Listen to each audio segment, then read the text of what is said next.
the Insiders, and man, are we excited to be here today. It's a party, baby!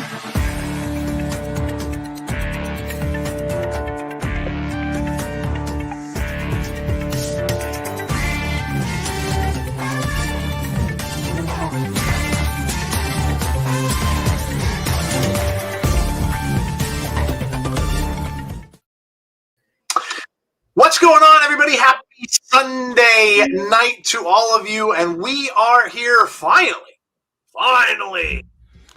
for our T.I.G.S Awards for 2021. This is a kind of a combination show that we're going to have here. The whole gang is here tonight. So I've got Jeff, I've got Tazzy, and of course Jody is here with us too. So we're going to get to all of your awards that you chose, and of course you guys chose the winners in the survey. Thank you to those who went out and voted. We really appreciate that. We will announce your winners a little bit later on in the show. We are going to start the show, though, the way we usually do. We'll talk some news. We'll have a few grievances, and then we will go into the T.I.G.S Awards. If you're not aware of what T.I.G.S stands for, this is good shit. That's what the T.I.G.S Awards stand for, just so you know. So we are here to do that tonight. Before, the way we were going, we might not have announced it until the year was half over. So we had to get this done. So we are all set to rock and roll. I've got a really, really great grievance for everybody tonight. You're going to all love it. It's awesome. This is going to be a fun show. So, Jeff, it's the T.I.G.S Awards. This is kind of a history for us, really, man, because this is kind of where we first started. Yeah, it's crazy. It's kind of crazy. Yeah. When we first started this it was. Go ahead.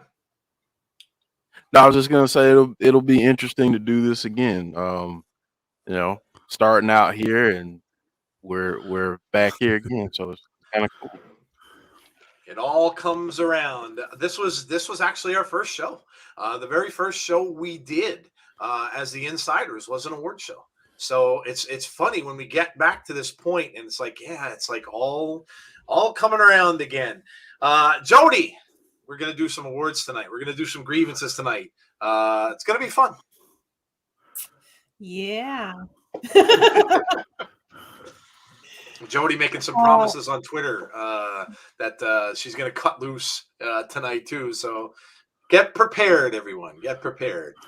I'm feeling a little sassy tonight. So sassy. Tazzy, you're always sassy. I like the way you did that. Okay, I see you. Well, there's only one thing to do. You guys ready? Do it. Ready? It's a T.I.G.S party, baby.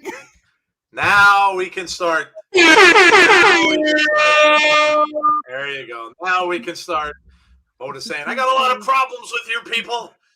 In Frank Costanza voice. Hello, Moda, by the way. Nice to see you. All right, let's welcome some people in, and we will get started. We're going to go over, like I said, we're going to do the news first. There's some things we need to get to, get everybody's opinion on that, and then we'll get into grievances, and then we will get into the actual awards that you guys all voted on. All right, Derek says, hey, fellas, ready to rock. You sound like Rick Boogs, and we're ready to rock. Unbroken is here. What's going on, Unbroken? Yoaz is here. How are you? Big Dan says the T.I.G.S are here. They are finally, right? Jason Peace. What's up, Jason? How are you? Who else is here? We got James Chadwick. Hey, James. Moda, of course, is here, as I said. Gene is here. Hello, Gene. Ahmad is here. Hello to you. Jason Mike. Are you kidding me, Joe and Jeff? Alexa Bliss won't be on WWE for a while because someone complained about Alexa having a mental breakdown storyline. Is that true?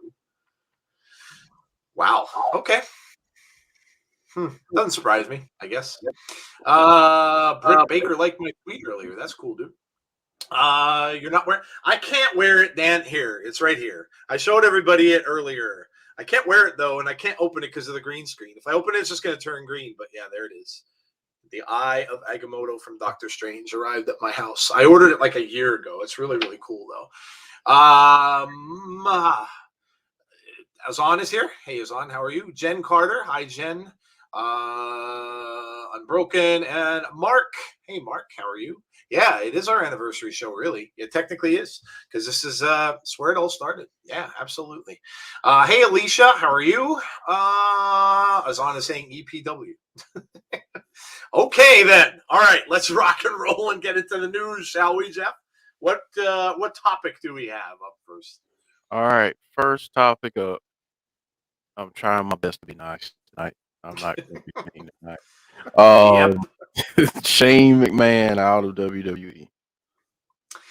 Yeah, like how crazy was this news? So, first of all, we got all kind of stuff from the dirt sheets, which yes, the dirt sheets are just exactly what they are, is dirt sheets. Dirt's too nice of a word though for a lot of them. It should really be a much worse word, because man, are they off base on a lot of their crap. Like more so than ever. There's so many things out there that float around that are just not even close anymore. It's just like throw something up the wall and see what sticks. Kind of like crap. You know how crap sticks. It's kind of appropriate, I guess. But this one actually, well, this turned out from the news that came out of the way that the Rumble ended. The men's Rumble, and a lot of people, including ourselves, we watched it. You're kind of like befuddled by like what was going on with it. And now you come to learn that, the latest news on this was that Randy Orton and Shane McMahon were kind of supposed to be, Randy was supposed to come out at a particular time. And Shane McMahon's like, well, no, you go out now. And then Randy's still like, I'm not going out to your music. I'm not going out to Here Comes the Money. That's how like screwed up this was. So yeah, it turns out that apparently Shane McMahon had a big hand in it, that he wanted to be in the Final Four.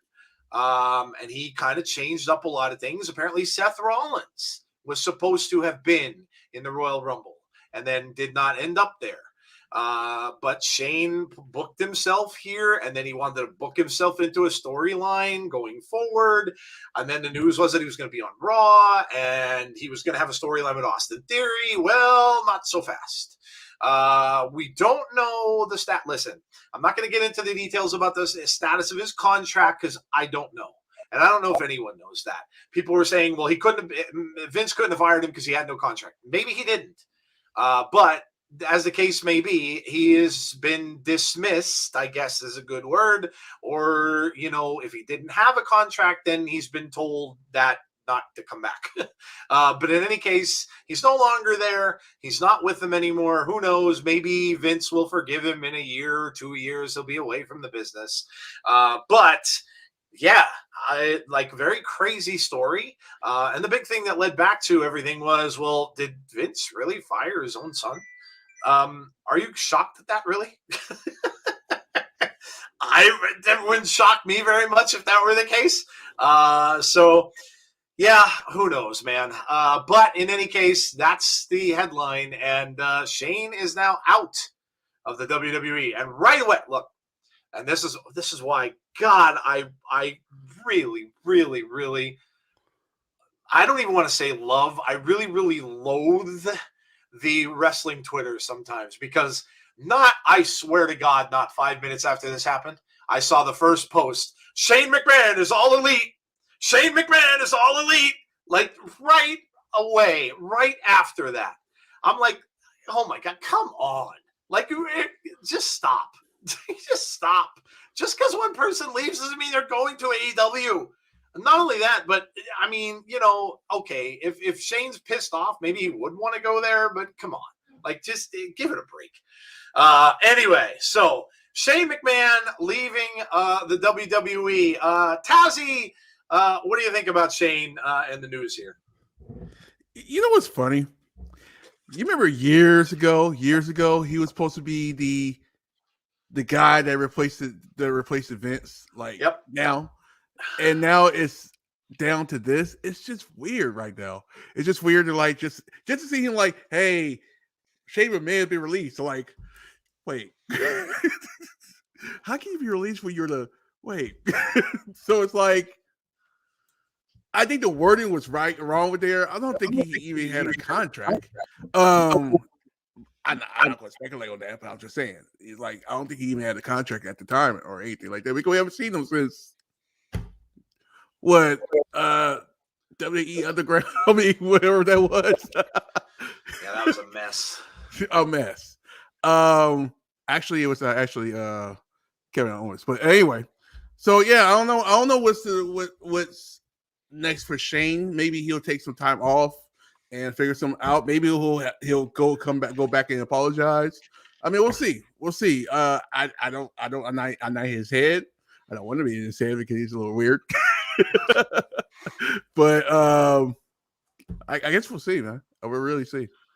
Yeah, and it was said that Shane might wanted to venture out into other things, and the reason why he did the underground thing was because he really enjoys MMA and UFC and stuff like that. So who knows? Maybe he'll get involved with that. I mean, he had never come out and said that he wanted to take over the business. In fact, I had heard statements made by him 5, 6, 7 years ago that said he didn't.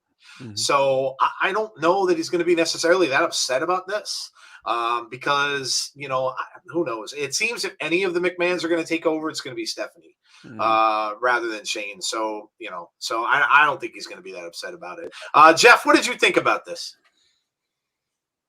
Not surprised, honestly. Yeah. Nothing really surprises me with WWE anymore, and doesn't really surprise me that he showed up thinking that he could change a bunch of stuff. So, I mean, who knows what's going to happen next? Time heals some wounds, not all, but some. So maybe, just maybe, he'll be back sooner rather than later. I don't know, but yeah, it's just, yeah, it doesn't surprise me at all. Yeah, I can't say that I was completely stunned by it. Especially when you heard all the stuff that was leading up to it. Jody, what did you think when you heard that Shane was let go? I mean, come on. He's going to AEW, right? Yeah, he's all elite. He's all elite. All elite Shane. The whole reason any of this happened is so that Shane McMahon can go to and be all elite, because the only thing that matters in wrestling right now is WWE versus AEW. So yeah, because there's no one else out there, which I have a grievance of that too. But yeah, because God forbid, there's no other companies out there but the big two. Yeah, come on. And if you work for one, you can't work for the other one. And if you get fired from one, you're automatically going to go to the other one, because that's just how it works. Silliness. Yeah. I told you I was feeling sassy tonight. I like that word, sassy. You have to say it sassy. Yes. Sassy. All right. Moving on, Jeff. What's next? We've got some matches announced for the Elimination Chamber. We do. And you know what? You know what got announced? Goldberg versus Roman, baby. Yeah. Yeah, that's right. Goldberg versus Roman, baby. Yes. Elimination Chamber is going to be awesome. Yes. So, yes, they did. We got, of course, Brock is in the Elimination Chamber, which it kind of looks, this looks like it's going to be pretty cool if they let this happen the way it looks like it's going to. I think, of course, my prediction is Brock's going to win it. And he goes on to fight Roman title for title. And then the question is who wins that? Are they going to finally take the title off of Roman and give it to Brock? Or is it going to be the whole thing where Roman wins? And the people said in the chat, some people said on our show. And then is Roman going to hold up both belts and said, I am the, kind of like coming out on the Titanic saying, I'm the king of the world and no one can beat me. And then all of a sudden we hear The Rock come out and then that starts that whole thing. If that happens, then they're not going to wait a year. They're not waiting till WrestleMania. They're going to have it at SummerSlam. So if The Rock comes out, they're not going to wait that whole time. But here's the thing, and this is what people were saying to me on Twitter today, like, well, the Roman can hold it for – he's not holding that title for a whole other year. He's not. He's not doing it. I'm sorry to say it. He's not. You can't keep that from being stale going that whole amount of time. That's not going to happen. He's going to drop it. Now, could he get it back? Sure. But he's going to drop it. So I think he's going to lose to Lesnar. and I think he's gonna and Lesnar's gonna win both titles. I don't think he'll keep them very long, but I think that's what's gonna happen. And then The Rock will come in now. Like I said, maybe he'll win both, and then The Rock challenges him at SummerSlam, and then maybe The Rock takes the titles, and then he loses them right away. Or maybe he even comes in and says, "Hey, I'm not doing this anymore. I'm giving the titles up. I'm putting them up for grabs," and then they have some kind of tournament.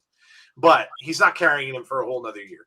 And then, of course, we have the other entrants in there: Austin Theory, AJ Styles, Seth Rollins, and Riddle.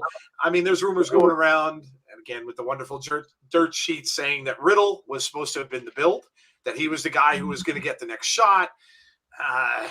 Riddle was supposed to win the Rumble. Yeah, and now Randy's disappeared. Like, it's crazy. It's crazy. I'm surprised we didn't get Randy Orton as All Elite from the dirt sheets too. You know, Randy Orton's gone for a week. He's All Elite. He's All Elite. Surprised they haven't said that about Alexa already. Yeah. You know who should be All Elite? Goldberg. Yeah. Goldberg should be All Elite. Goldberg. In fact, you know what? You know what? As long as you get him the fuck out of WWE, I really don't care. You know what? You know what? You know who could talk about the Elimination Chamber? Jody. Jody, you're next. Yeah. Yeah.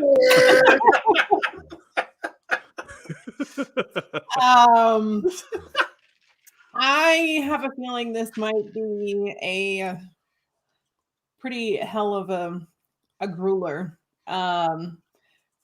I do think that Brock will come out on top, but I think Seth might give him a run for his money because I don't know. Something's weird. Something's been tickling my nerves about Seth recently. I just think he's on an falling uphill slide. I think I would really love to see Seth and Roman get into it again. Yeah, I'd love to see a rematch of that too. That match was awesome. C Wrestling, what's up, C? IWC would love Goldberg if he went to AEW, but then I do not want to see Wyndham anywhere near Tony Khan by default. Are we going non-PG tonight? Oh, we might. Yeah, we may. We'll see. We may. My bad. I've already dropped the first F-bomb. My bad. Somewhere Triple H is counting his multi-millions and thanking his lucky stars. He is no longer involved in WWE. He might be happy. He's kind of sitting on the bench. You are correct. You are correct. He might be happy. We'll see. Maybe it will be Seth. Tazzy, you're next. Goldberg. That will never get old. I'm actually juiced about this whole card right now. I mean, you got some matches in here that's going to be really, really good. You got some legends in there too. Like I'm juiced right now. Yeah. Yeah. I mean, let's be honest. We know Goldberg's contract, right? It's only one. It's only one. It's only one more match. He might end up going to AEW after this. Actually, now I'm thinking about it.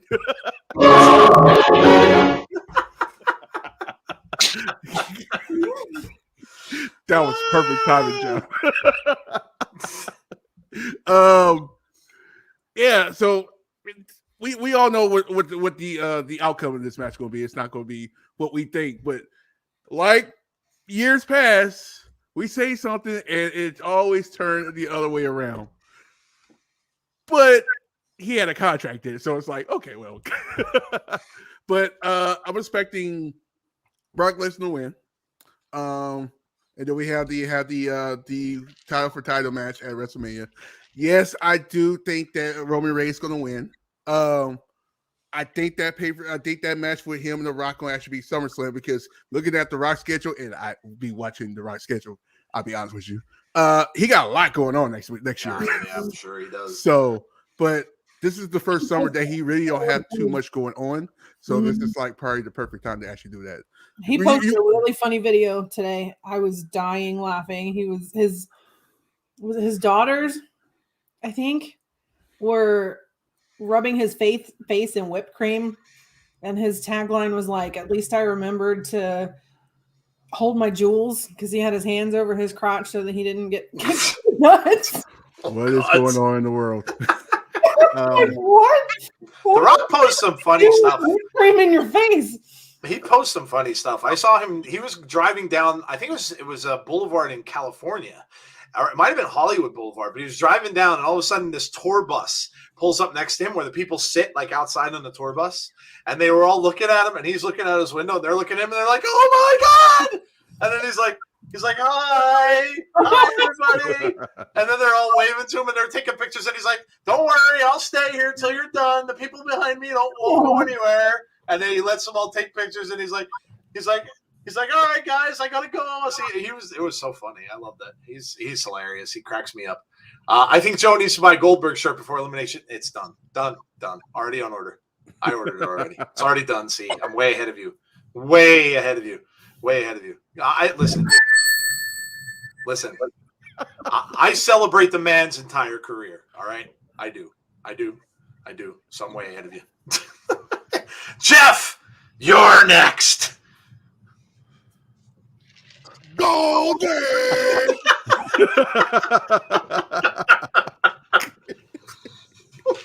Why not? Motor will be saying prayers for your mom. Yes. My mom's admitted to the hospital this evening. She's not vaccinated. Asking for prayers, please, not commentary. Thank you and love you guys. And yeah, absolutely. Nope. Do. No commentary, just prayer. You got it. No, I mean, I'm excited. I'm actually excited for some of it. I don't mind certain things as much as others. And I'll just kind of leave it at that. But I mean, I'm looking forward to it. I'm looking forward to the chamber match. I'm looking forward to, there's just a lot that I'm looking forward to at Elimination Chamber. I think it'll be a cool event. Yeah, it seems like it should be, and the way that they're lining it up. I know that they're going to want to make up for what was kind of a little bit of a lackluster Rumble at the end, especially. There were some great matches. The Seth match was a great match. The Women's Rumble was really, really good. The mixed tag match was fun. There were some good matches there. There was some not so good, and especially the way it ended. I think they're probably going to want to make up for that with everything that happened, and now you're hearing all that stuff coming out. So hopefully they will. The Lita and Becky, Lita and Becky will be interesting to watch. I don't think Lita's going to win. I don't think I could see her winning that, but it should be a good match either way. So, all right, Jeff, what's up next? Speaking of the Rumble and the Women's Rumble, Mickie James was in the Rumble and had a pretty good showing. That was a really, really cool moment, and I think it's I like I said, I love to see. I don't look at ratings because I really couldn't care less. Because I like what I like, and I don't care what other people like. But I would like to have seen Impact's numbers, and I would like to have seen if their numbers went up this past week, because I think they may have gotten some people over from the usual WWE crowd because of what she did. Listen, here's the thing. And I don't honestly think Mickie really cares about what happens outside of her company and stuff like that. I think she was honored to be there. But all of the Impact wrestlers that wrote how cool it was that she did it was really neat to see. Like, people who weren't even there. Sami Callihan, who's not even working right now because he's out with an injury. Other people just writing all a bunch of stuff about what she did was groundbreaking. And it was. It was a really, really cool moment. Something probably no one ever would have thought they would see, especially in a Rumble.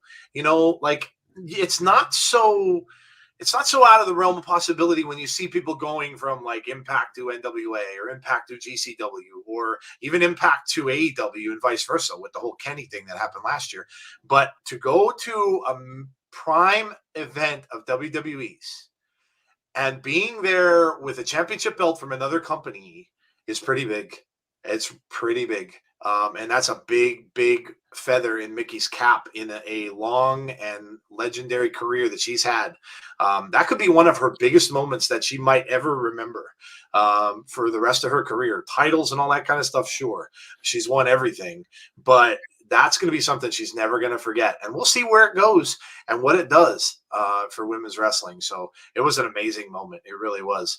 Jeff, what did you think about Mickey's moment? I thought it was freaking awesome seeing her there. And seeing her, last for as long as she did and kind of have the interactions that she did. I thought it was really good. I was impressed with it.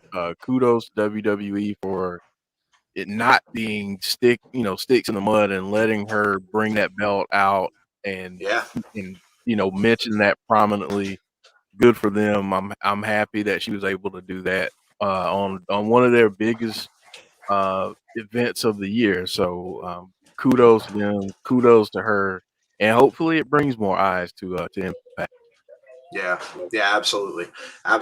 It also kind of shows me what kind of person she is too, because one of the last things people remember, of course, is when Mickey got treated the way she did on her way out of WWE and the whole garbage bag thing and everything like that. But you know what? She stood up for herself. She made it public.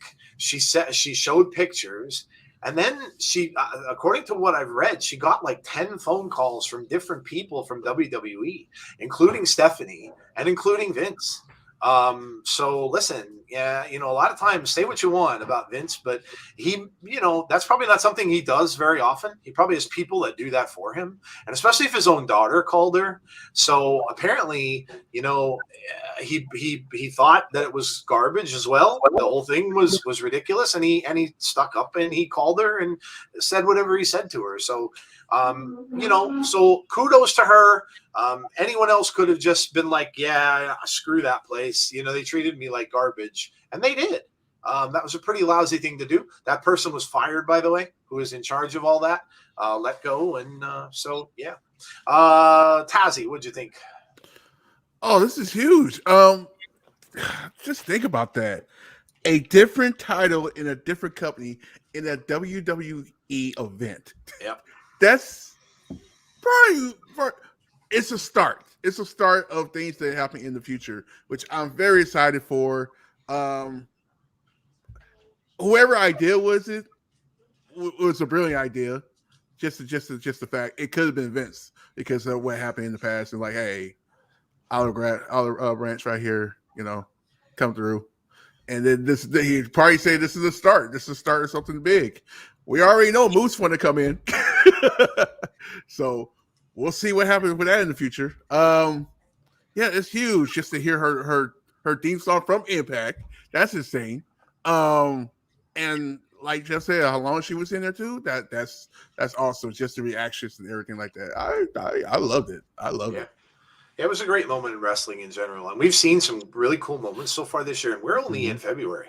This is only February 6th, and we've seen some pretty cool things happening already this year. I think it's going to be a really fun year for Impact fans, for Impact and wrestling fans. But I think it's going to be a great year for fans all around in wrestling. Jody, what did you think about Mickey in the Rumble? Oh, I thought it was fantastic. I thought that actually the Women's Royal Rumble pretty much made the entire night. I thought it was the highlight of the night, and as much as we like to hate on the leadership of WWE, to have, like you said, somebody come in with a title belt from another company, even, I do agree with Tazzy. I think it was kind of like an olive branch to kind of smooth things over because of what happened, but to be willing to let her bring another company's belt in there for the Rumble, it took some pretty big cojones. So yeah, absolutely. Maybe one and done for Mickey, but I'm very curious if anyone else from any different companies will show up in WWE. Randy says, congratulations to Scott D'Amore for saying yes. Yeah. I mean, they did call him. That's another thing. You want to talk about this stuff that just no one knows. Like someone argued with me for almost like a half a day on Twitter. Just some random dude came out and said, he's somebody from our community. Or somebody just random came up and said, well, they didn't have to ask for permission. They most certainly did. It was written all over the place. They did call, and Pritchard called D'Amore and asked if she could go. And they're like, but no, she's not signed anywhere. She absolutely is. So where this stuff comes from, I have no idea. Well, no, I know where it comes from. The crap sheets is where it comes from. But yeah, that's a story for another time.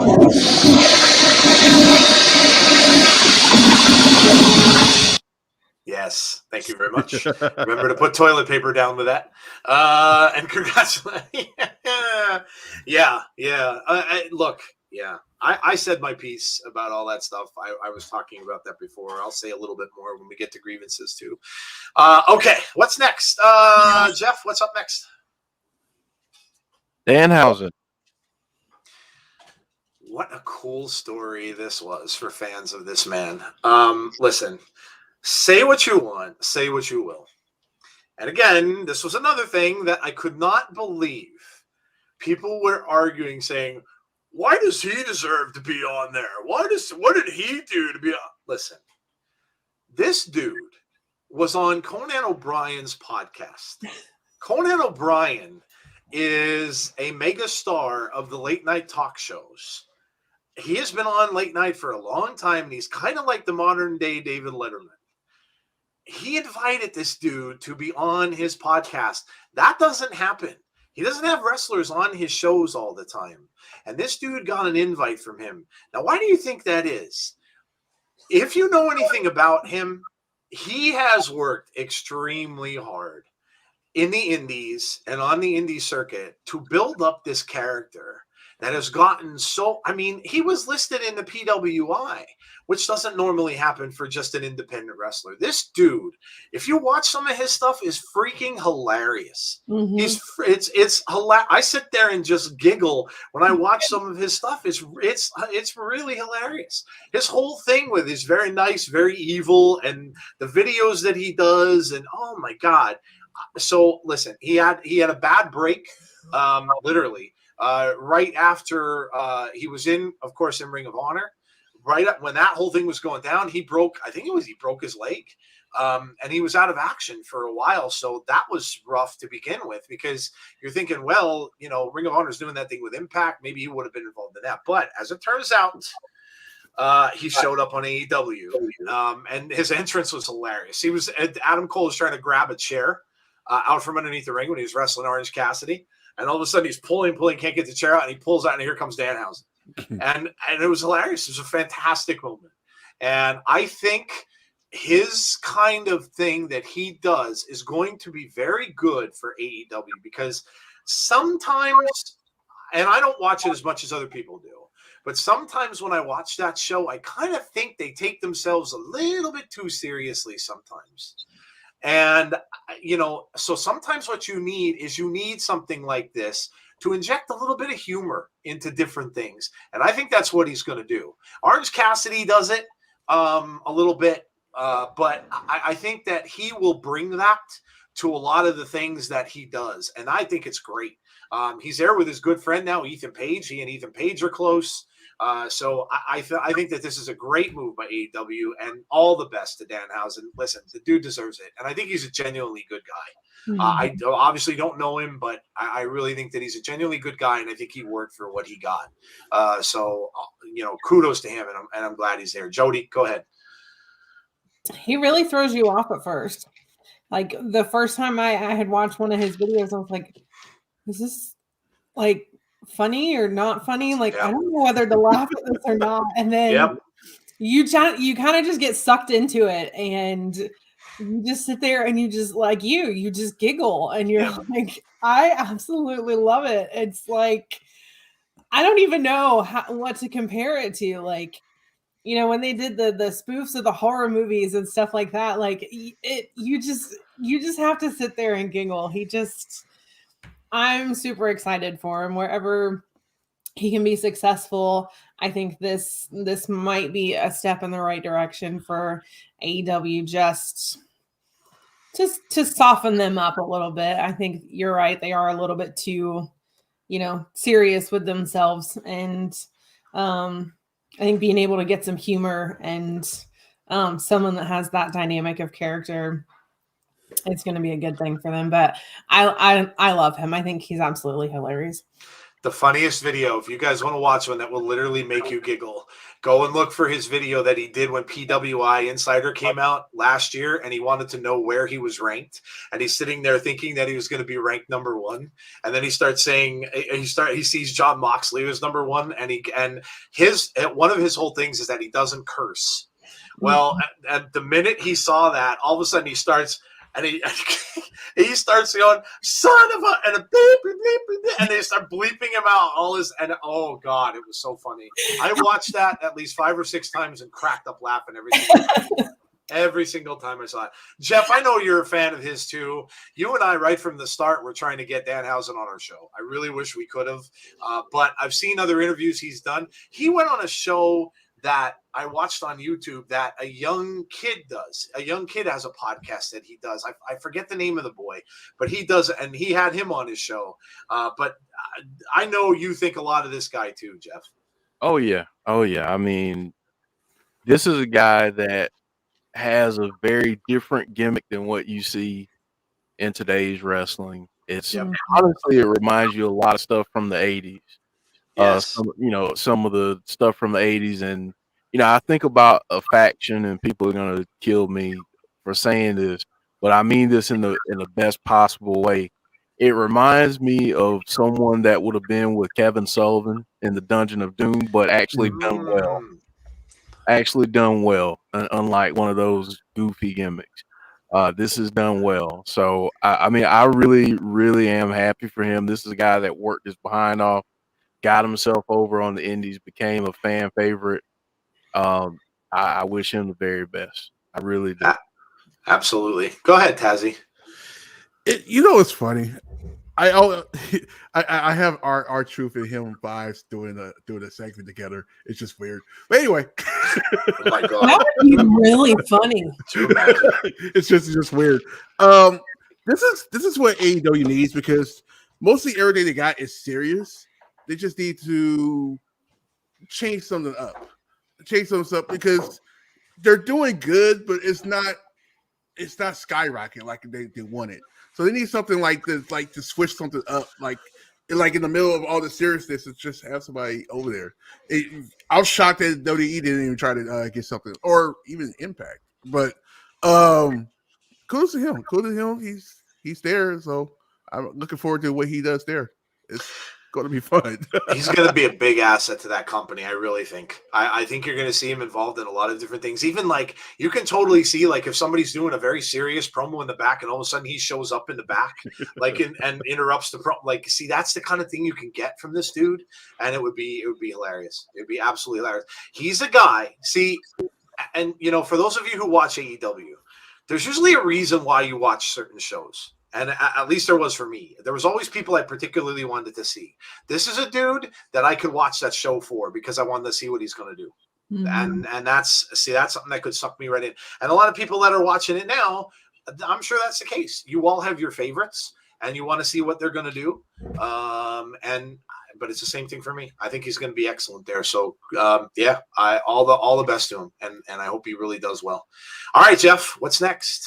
All right. So the last story in the news is these folks are finally free. The ones that were released on November 4th are now free to sign wherever. And as we know, Tony Khan, who likes to hype up things, sometimes to his own detriment, unfortunately, is hyping up that something big is going to happen on Wednesday. And I think it could be one of these people, but yeah.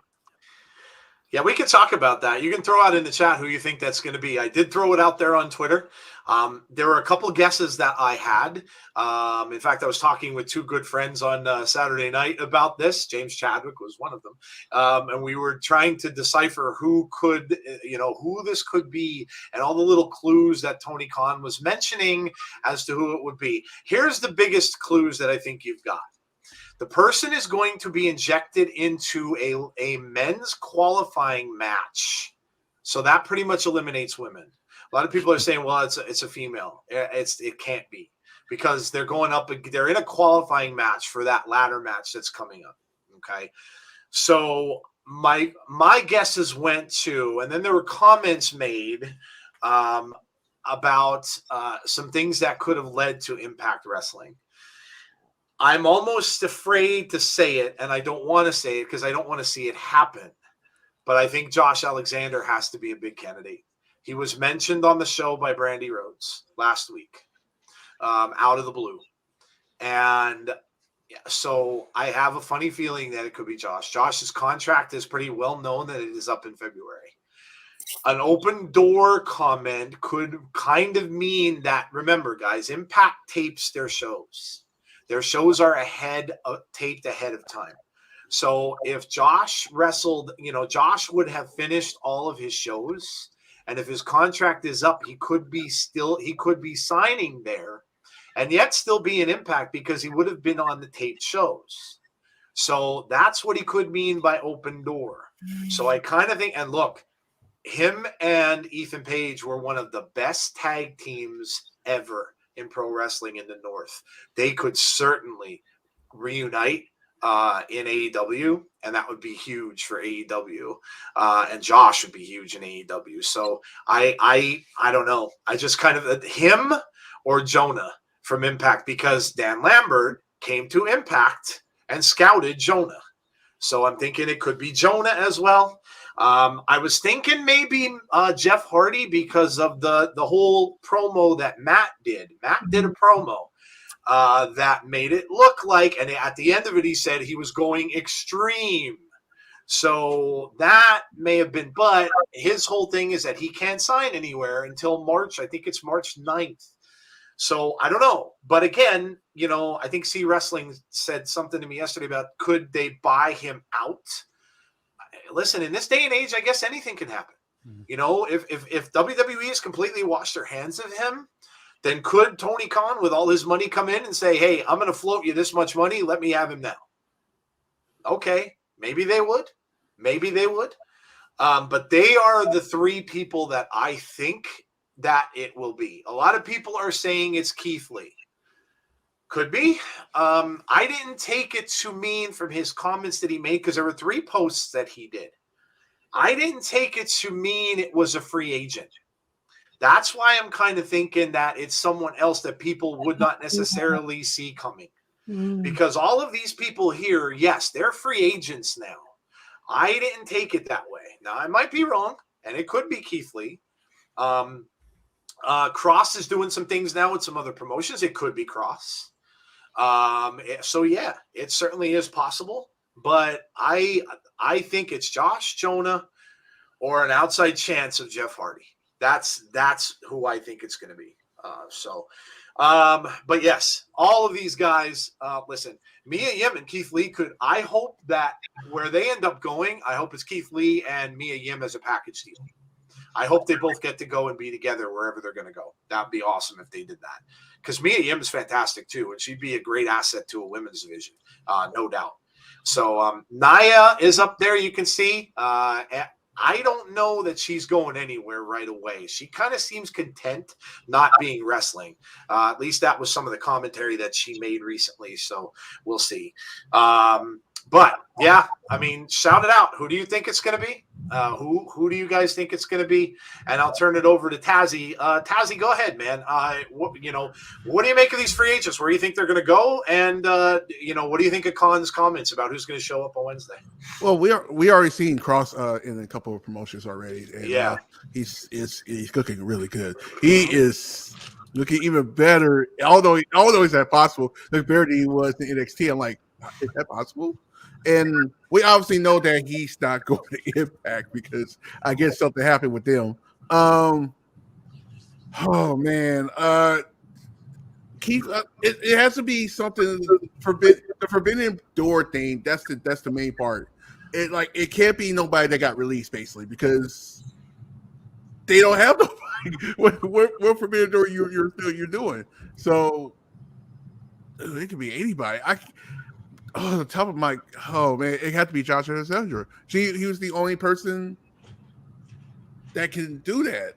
I mean, technically, it's a forbidden door right now because really Impact is not doing anything with AEW right now. So, could it be that? Could it be Jonah?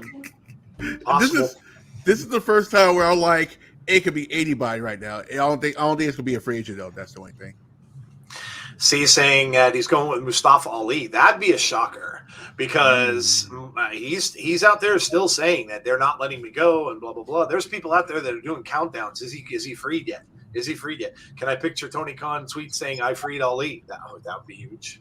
Yeah, I mean, if he could do that, yeah, that would be huge. And you don't know what happens behind the scenes. You don't know what happens. If they let him go, does there have to be? Everybody thinks, well, there has to be a 90-day thing. No, there doesn't. It's different for everyone. If they signed an initial contract that said there has to be a 90-day, but here's the thing: I worked for a company in my life that I was under a non-compete clause, and that's retail. I was under a non-compete clause. You know what? I gave my 2 weeks notice. I talked to my boss about it, and they waived my 90-day clause. You can do that. If the company doesn't think that it's going to be any bother to them, that that where you're going isn't going to matter, and that you're not, for lack of a better term, an a-hole, then they can let you out of that. So, yeah. Hard to think that Vince would, because of the publicness of Ali's asking to be let go, but who knows? Who knows, man? Anything could happen. Jeff, what do you think here, man? I'm gonna go out of left field here and say that it's someone from New Japan, Okay, yeah. and I'm gonna say it's Okada. Good call. Good call. That's what I'm gonna say. Yep. With the whole Forbidden Door thing, that's kind of what I'm thinking. Yep. But if it's a free agent, I do think Keith Lee is signing there. I just don't know if it's going to be now, especially with him just getting married this past weekend. I don't think it'll be right now, but I think it will happen soon. But I'm going to go out on a limb and say Okada. Yeah, that would be a hell of a shock. Erica says, "Hope it's not Josh." I believe me, I do too. What if WWE released Ali and we just don't know it? We may not. We may not know everything. Could it be something to do with EC3's control the narrative? I think Cross is going to end up doing that because there's talks of that, which is amazing, and we are absolutely going to do a watch along if he does, because that would be awesome with him. Could you imagine him and Titan? Yeah. And listen, don't discount all of you guys, because there were a bunch of you who were out there saying, what if it's Wyndham? Don't discount the fact that Wyndham may not get pulled over to free the narrative, because now Titan's there. If Cross goes there, Cross wanted to wrestle him anyway. Don't be shocked if he doesn't end up going there first before he decides to go anywhere else. Just saying. Jody, go ahead. I'm going to agree with C on this, and I'm going to tell you why. The whole thing about the Forbidden Door. Everybody knows that Tony Khan has a hard-on for one thing, and that is trying to prove to the world how much better AEW is than WWE. The more stabs that he can take at Vince McMahon, that's what he's going to do. So that's why I think it may be Ali, because like C said, he could post that tweet, I freed Ali, because what is going to piss off Vince McMahon more than AEW stealing Ali from them because Ali didn't want to be there? And that's a pretty big forbidden door too. Because, like I said, this whole time it's all about competition and AEW versus WWE. And I think Tony Khan will take any opportunity he can to make himself look better. Big Dan, you just won comment of the night. Yes. Want to hear this?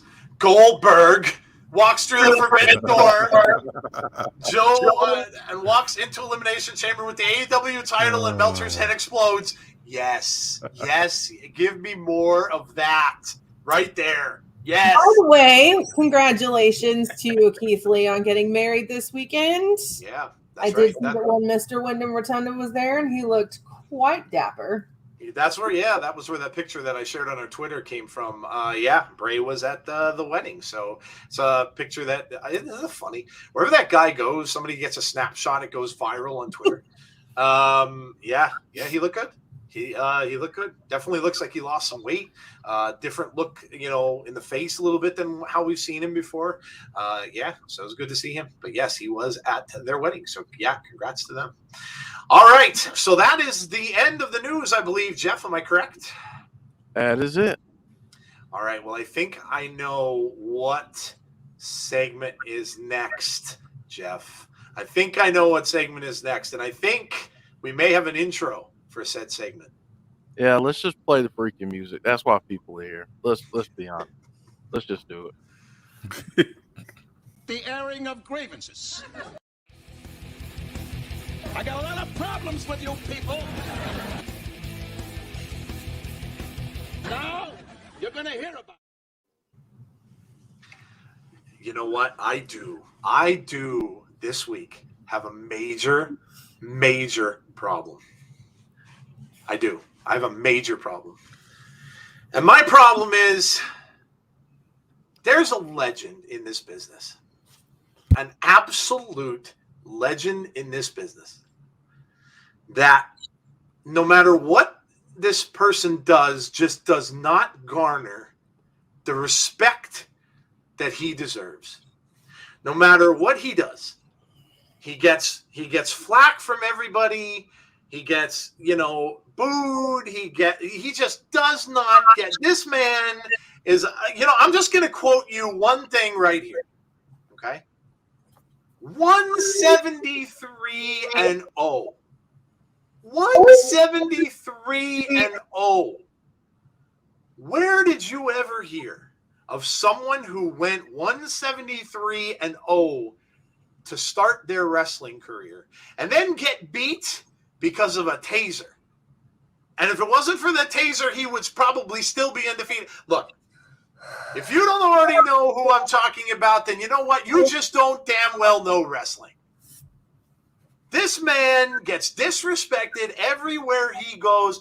This dude can wrestle until he's 75 years old and probably still be able to do the best jackhammer that anyone's ever seen. Anyone. And he comes in, and look, every time he comes in, he saves this damn company every time that everybody's bored with WWE. And that's just the facts.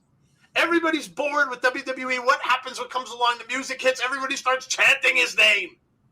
Goldberg, Goldberg. Everybody chants his name. Goldberg. And here he comes down to that's right. Everybody chants his name. You hear the crowd chant, the crowd blows up. Look what happened on SmackDown. The crowd blew up. When he came down to the ring, everybody was chanting his name. He comes into the ring with Roman Reigns. People were like, oh my God, this guy's back again. What is going on here? Listen, who else are you going to put up against Roman? And you know what? He should beat Roman Reigns and snap his streak. He should beat him. Who else are you going to have beat the dude? You know, McIntyre, Big E? Come on. This guy is a legend. He's in the freaking Hall of Fame. He was 173. He was the only person that was getting ratings on Nitro. They didn't go there to watch Hulk Hogan. They didn't go there to watch Scott Hall and Nash. They didn't go there to watch Bischoff. They went there to Sting. Get out of here. They went there to watch Goldberg. And everybody gives the dude flack. Everybody gives him garbage when he walks out there. Oh, my God, Goldberg's back, Goldberg's back. You know what? You should be proud. You, as wrestling fans, you should be thrilled that this man is giving you more of his, whatever he has left, that he's coming out there and he's got, I can't do this anymore.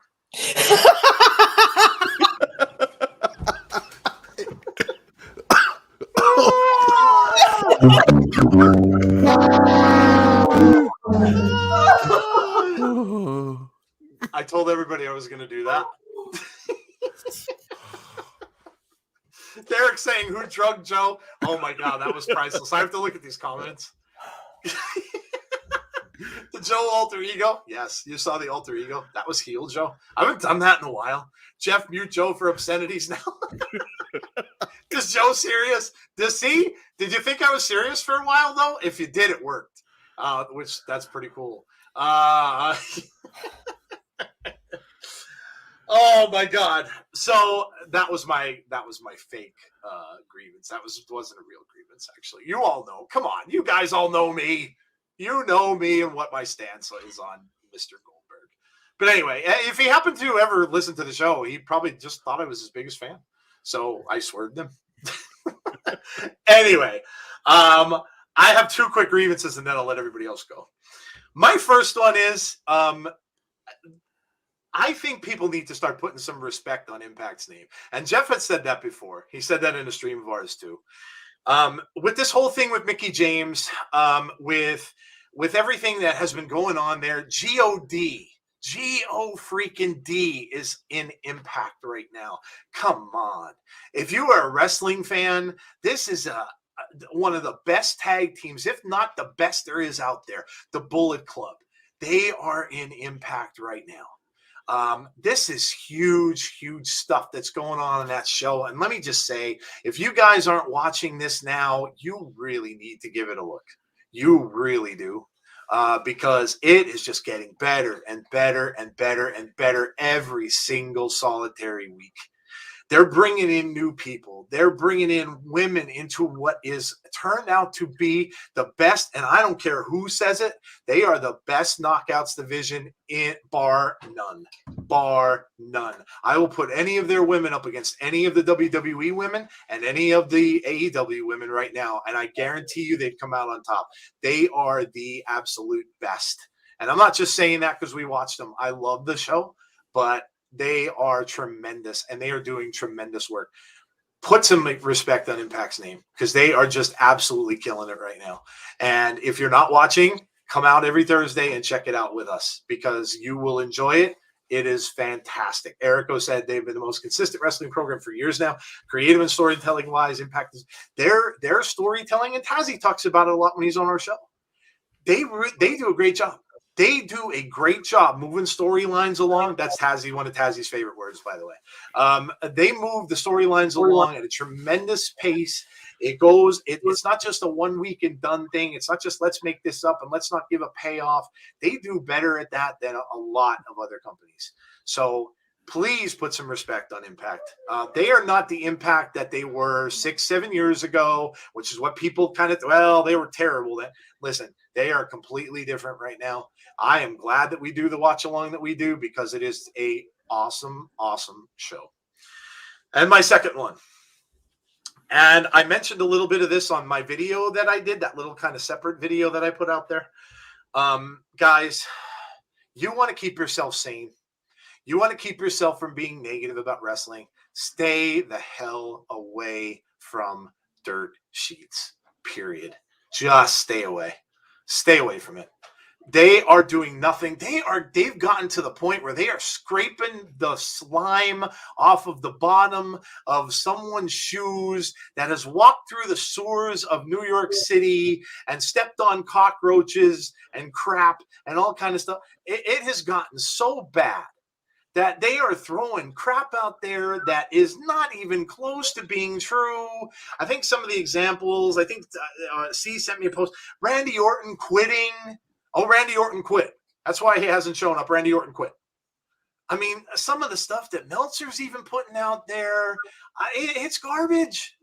It's garbage. Stay the heck away from these things, man. And you know what they're doing too? They're spoiling everything. And this is what I said in my video. People aren't enjoying wrestling because you already know the damn outcome. And listen, it's not going to be fun for you if you do that. I get it. Believe me, I get it. More than you know. I've spoiled a lot of movies and things for myself. But you know what? I don't mind that so much because then I could go and watch it and see it actually happen. And it's never the same thing as it is in my head anyway, even though I know an outcome. But that's not the case with wrestling. If you know who is going to win all the time, if you know, like with the people who spoil Impact tapings, you're just destroying cool moments for yourself. Don't go and read these things. Don't live on the damn dirt sheets. They're literally pond scum. 99% of them are pond scum. All they're doing it for is to get clicks and likes and subs and money.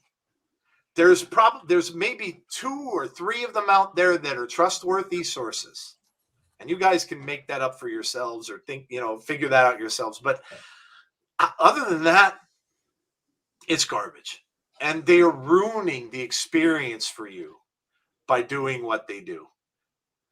That's it. That's my 2 grievances. So I'm done.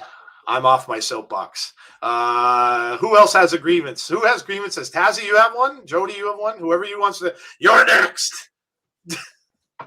Really don't have an agreement. I actually, I just want to praise wrestling in general. Wrestling is looking really good right now, thanks to WWE, by the way, because everybody's all scared around now. But because you don't know where people are going to turn up now. It's like a guessing game now. And I love it. That's one of the reasons why I have been on Twitter a lot is because I've been trying to. I just want to be surprised what happens. Who's going to turn up who? That's why I didn't know about the Forbidden Door until this morning. So yeah, I just want to praise wrestling in general and keep doing what you do. All wrestling. Good deal. TNA Wrestling Movement says, give Impact their flowers. Most balanced booking right now going. And old school TNA had this great moment. So yeah, there wasn't anything wrong with it. I mean, just because, I didn't watch it for a good 5-6 years when they went to the Octagon, arena and stuff, or the ring. But yeah, they did. And now that I'm watching it again, I've been going back and watching some of the matches on YouTube, and there was some great stuff. Ultimate X matches were awesome. Completely different things that they did. But yeah. How about just quitting social media, period? Could go cold turkey. It's better for you health-wise. Yeah, you can just get away from it. Absolutely. It's good to take a break anyway. It's absolutely good to take a break anyway. I read dirt sheets to counteract the garbage of it or any grain of real news I might see. RK Shuttlesworth, nice. Tazzy cut a Reverend Devon promo. Testify. Yes. All right. Jeff, you don't have yours, correct? No. Okay. Today's not the day. Okay. Well, Jeff will do his for sure. So we'll have his. Maybe next Sunday we'll have Jeff's. Jody, go ahead. Uh-oh. Okay.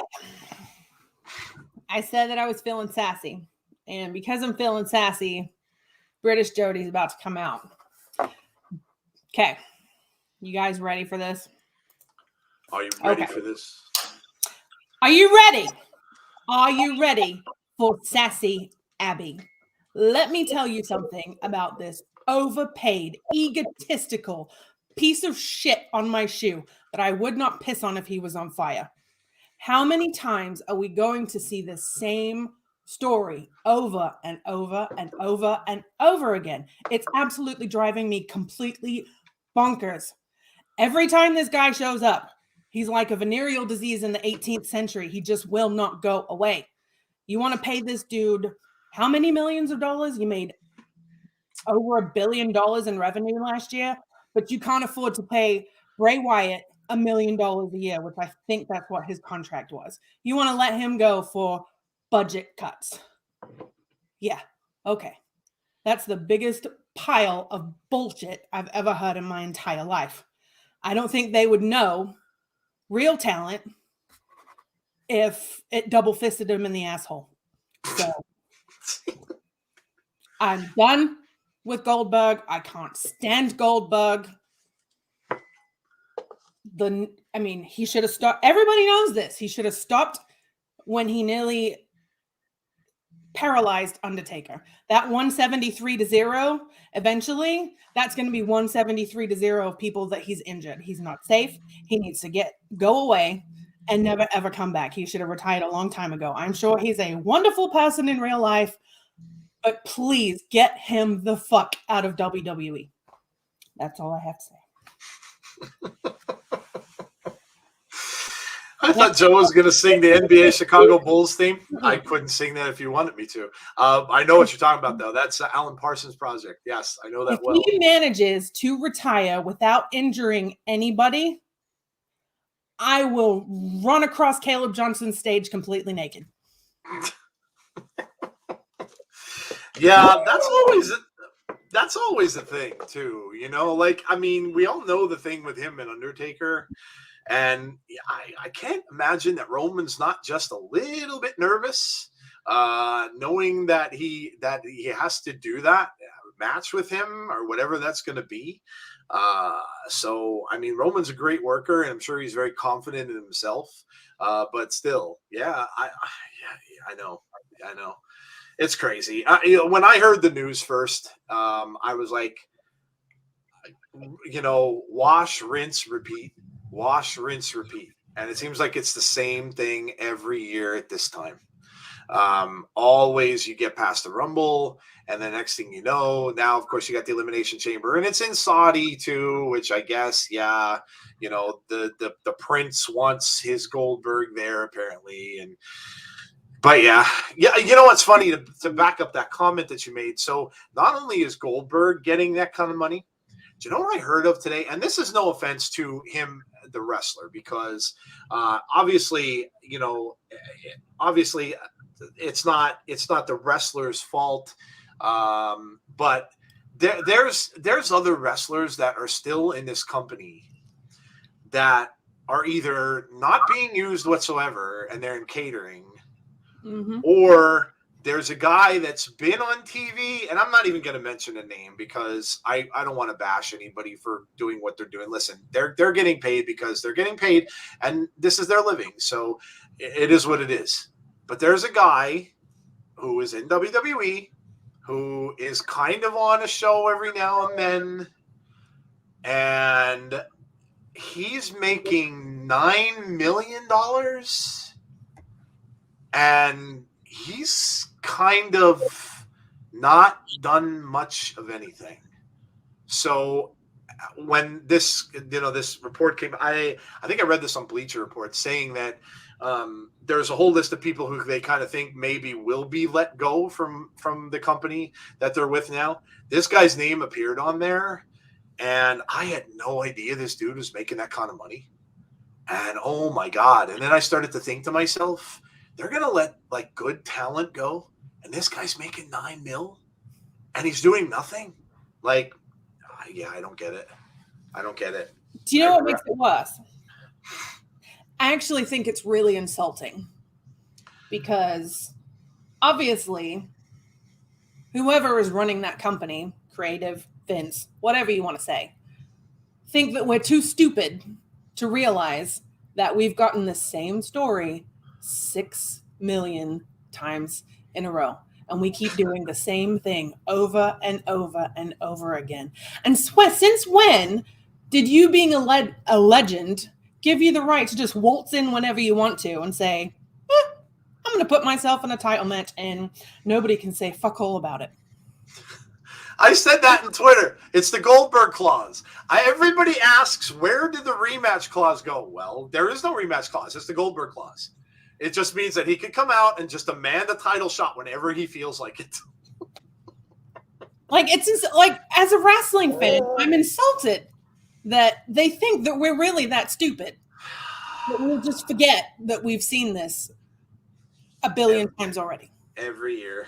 And look, people might be saying, well, this is his last. Yeah, don't count on it. Mm-mm. You don't know that just because this is his last on this particular contract that Vince isn't going to have him come back. I really hate to say it this way. I don't think this is going to stop until he actually paralyzes or kills somebody. I don't know, man. It really is. Moda says definition of insanity. It sometimes seems that way. It really sometimes seems that way. When you think that they're kind of going a certain direction and you're like, yeah, it's cool. And they have maybe, Big E has the title, and, it seems like they're pushing people like Austin Theory or like, or somebody new and then somebody different. And then, then this happens. It's like, and this comes off it came off of Paul Heyman doing this big speech about how they played Brock Lesnar and talking about this whole thing. And you would think that it would transition then into the fact that, and I was expecting Brock to walk out. I really was. I was thinking Brock was going to walk out and Brock was going to come out and say, hey, yeah, I'm going to win this whole damn thing. And then I'm coming back after you, which would have made sense. That would have been the logical thing to do. Yeah. It would have made complete. That's what happens when you follow a story. So silly. So silly. It really is. And that's what baffles me the most. You're paying people like this oodles amount of money, and you've got somebody as completely creative and has that absolutely beautiful mind for storytelling, sitting at home making a movie because you didn't want to pay him. Because I don't even know why. It makes absolutely no sense to me. Jason says, I like AEW, but my gripe with AEW is that they keep signing WWE stars and they are burying their established wrestlers. When they started AEW, they said they were going to be a WWE alternative. This is coming from the biggest supporter of WWE for over 38 years, well until 6 to 9 months ago, says Moda. If Goldberg goes over Roman, Vince's credibility, or what's left of it, goes down the toilet like a post-Taco Bell floater. And yeah, that's what my husband's been saying. He hasn't watched wrestling for over a year. And we do our prediction shows and we get all excited about it and we're like, oh, this could happen and this could happen. And we have such high hopes that this pay-per-view could be different. They might actually finally do something right. And they do to a certain extent. They'll do little things that make you go, oh, that was great. See, they can do it when they want to. But then you have things like Ronda Rousey and Brock Lesnar winning the Rumble. How many times have we seen that? How many times? Not that they're not good athletes, but how many times have we seen that? Do something different. Yep. Break glass, pull alarm. It is the same. Literally, it is. And as soon as they do it, they get criticized for it. The very next day, it was all over everywhere. The Bleacher Report said, this is what is wrong with the WWE. Mm-hmm. That every year, it's the same thing. We've been watching videos about it all week on YouTube. Everybody says exactly the same thing. This is the problem. It makes you think that it's a trust issue. Like it goes to Charlotte Flair, Becky Lynch, Goldberg, Roman. There are only a certain small group of wrestlers that they trust. And I think that's what it comes down to. If you're not in that circle, you're not going to go anywhere. But they're not going to be around forever. If you're not investing in your young talent, what happens if, God forbid, Roman's leukemia comes back? What happens if Goldberg actually injures somebody and he literally can't wrestle anymore? What happens if, I don't know, Charlotte Flair gets hurt or something happens, or I don't even know. Those people are not going to be around forever. You have to start investing in your young talent. Yeah, absolutely. Otherwise, they're not going to be there, and you're going to look around and go, well, fuck, we don't have anybody now. Yep, very true. Very true. All right, well, that's it for grievances for the week. Let's get away from that. Let's get to the fun stuff and why we're all here anyway. So it's time for our awards, I believe, Jeff. Here we go. Look at that little thing on the bottom. Look at that. This is good shit. All right. So we're ready to do our 2021 awards. And again, it's nostalgia for us too, because this is kind of where we all started way back when we were just this little tiny starting out channel that had maybe 10 or 15 of you watching our shows. And we appreciate you all being here with us every week and doing all this. And of course, going out and voting as well. We got more votes than we ever have before for the awards. So thank you for doing that. So it's time to get to our awards. 2021 was a big year in wrestling. It had some big stars, some big matches, and some big pay-per-views. And we're going to get all into it. We're going to award the awards that you picked. I will let you know there were some write-in ones. I'll let you know who people wrote in for each one. And we will then award our own. We will tell you what we thought should have been the award, or who the award should have gone to. So, Jeff, where are we starting out? Male Superstar of the Year. All right, so there you go. Male Superstar of the Year. If you guys have not voted or didn't get a chance to, you can certainly shout it out in the chat as well as we go on. So, all right, Jeff, Male Superstar of the Year. Who did the community award this to? Well, I have to have graphics for this, so I have a winner thing. So All Here we right, go. dude. And the winner is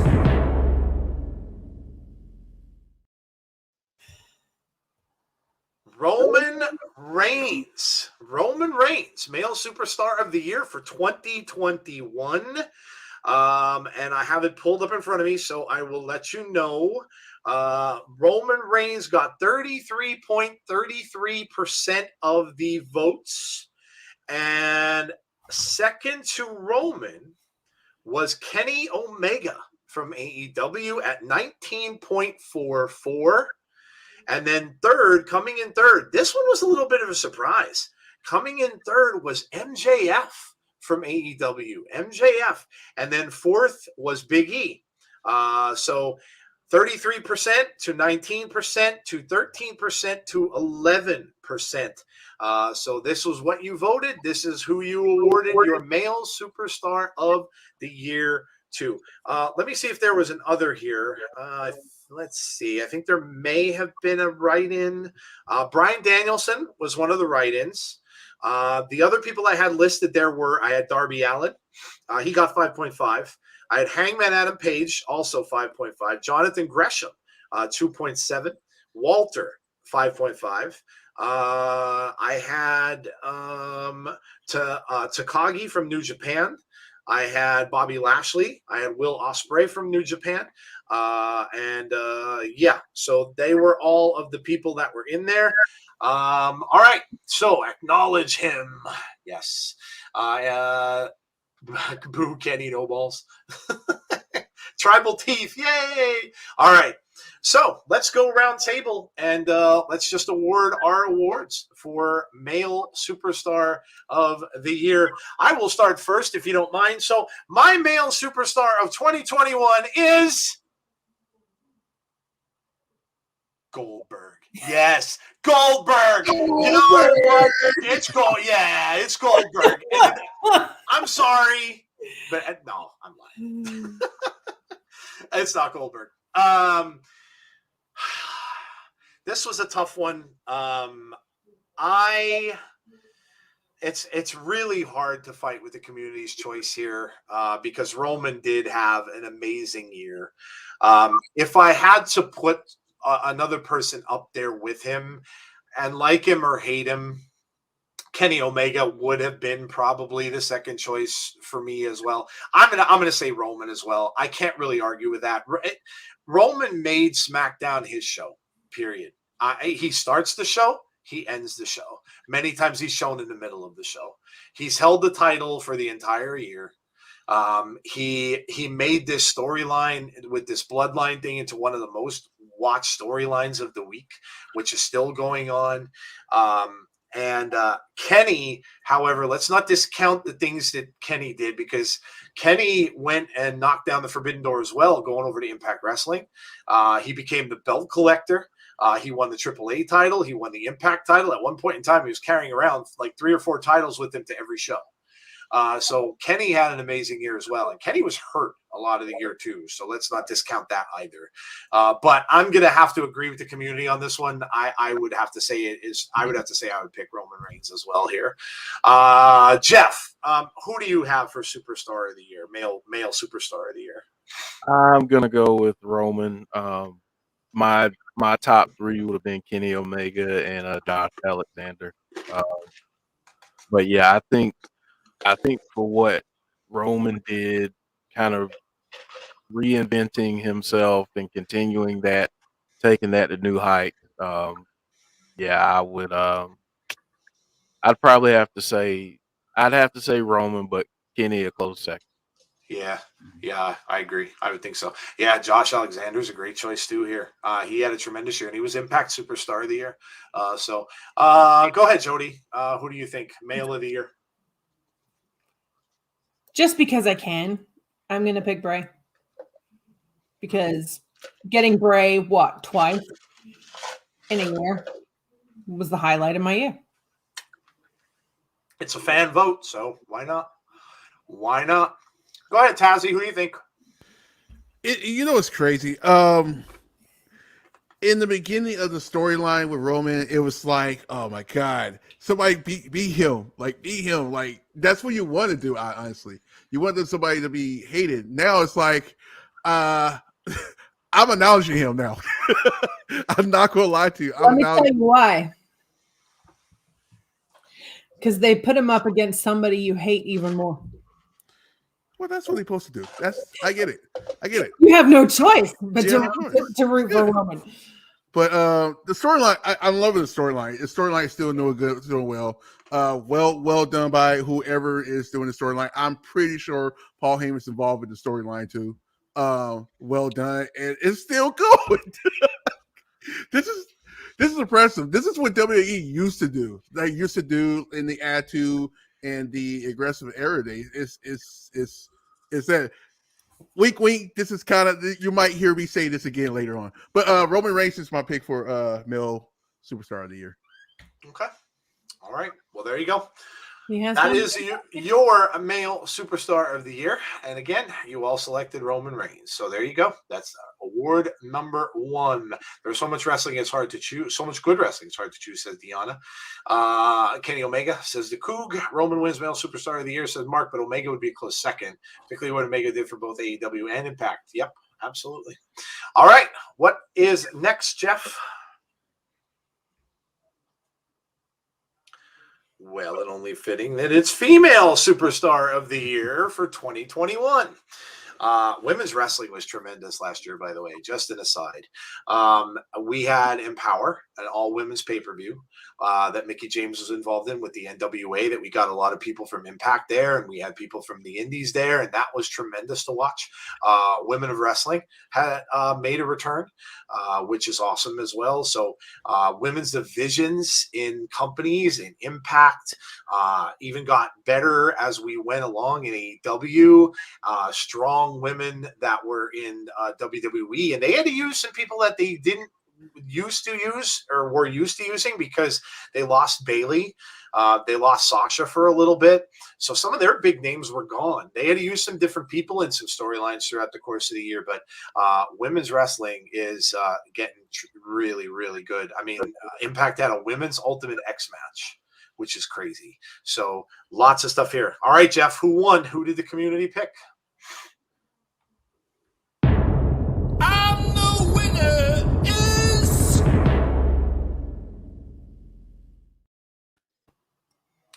Wow, Bianca Belair. Okay, all right, Bianca Belair. Of course, she was on top of the world, had the title, went in and lost to Becky. A lot of people hated it. A lot of people really could not stand the fact that she lost in the way that she did. But this one was pretty overwhelming. 36% of the vote here went to Bianca Belair. So pretty overwhelming voting here.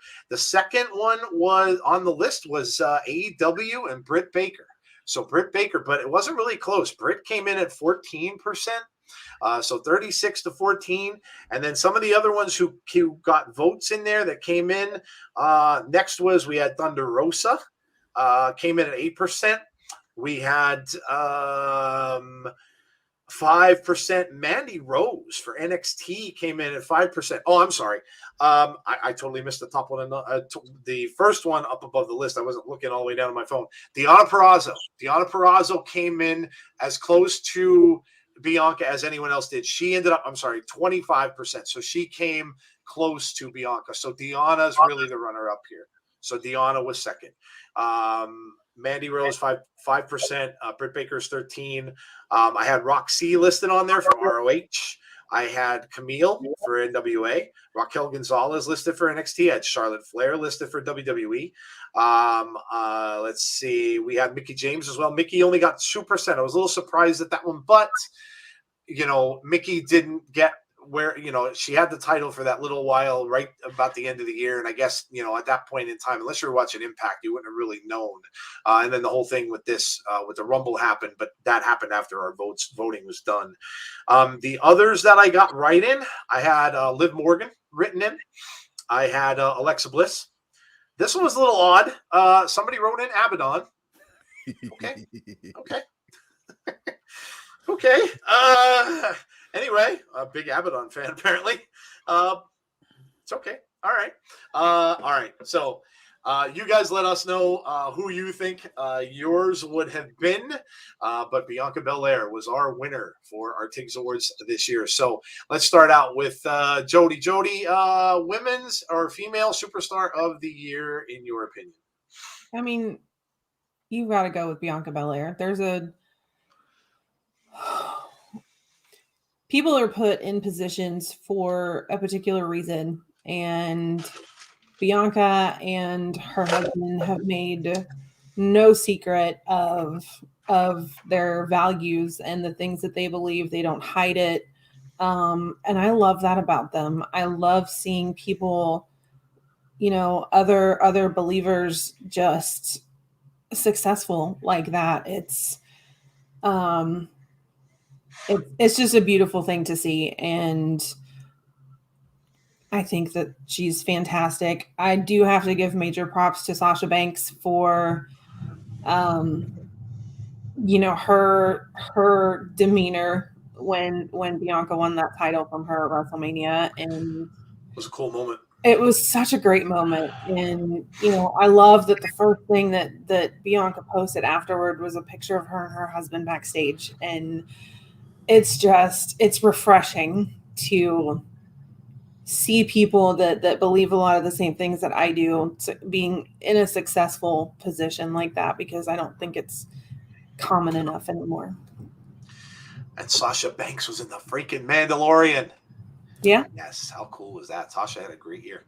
Deonna, only because her names are close, but she held all the titles. Yeah. Deonna had a few belts herself last year. Absolutely. She had a great year. She was 2 years in a row, I think now. Impact's female wrestler of the year, and she was Impact's wrestler of the year last year. So Deonna's amazing. Amazing. That's a great story too. Coming from a place that really she didn't fit in, and came to Impact, and she's absolutely killing it. Coog saying Kenny Omega with 4 belts, 3 world titles, and 3 promotions in 2 countries, multiple injuries, and wrestling with vertigo. That is respect right there.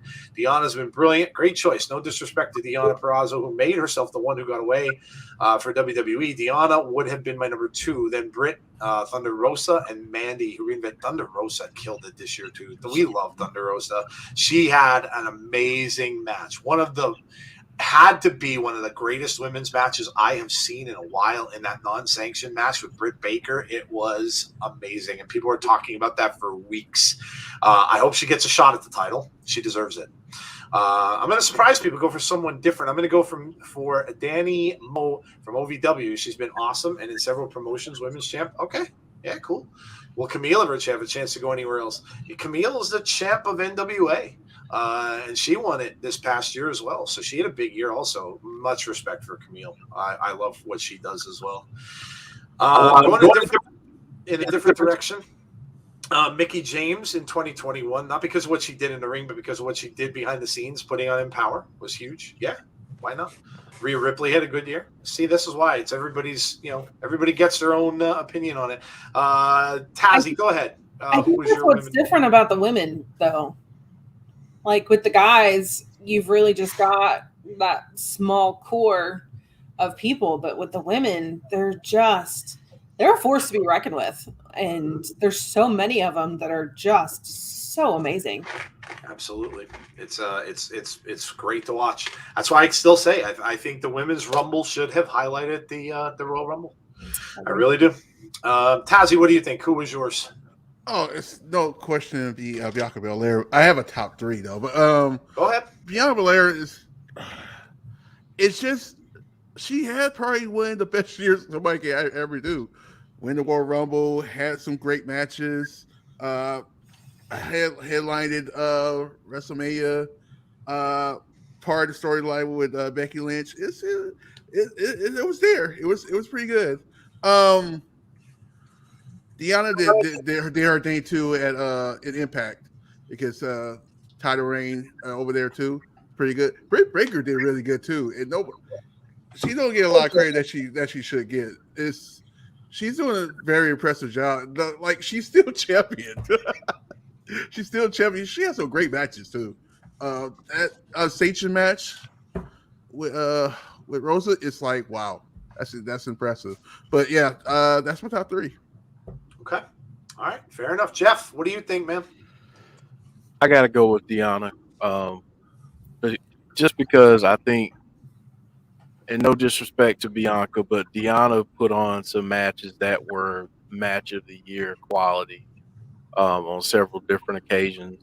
Uh, Obviously, Bianca had some big moments. The WrestleMania moment was historical, um, but I got to go with Deonna because the level of dominance that she's had over the last couple of years, having the multiple belts, I have to go with her because she's proven time and time again why I think she's the best female wrestler out there today. Yeah. Yeah.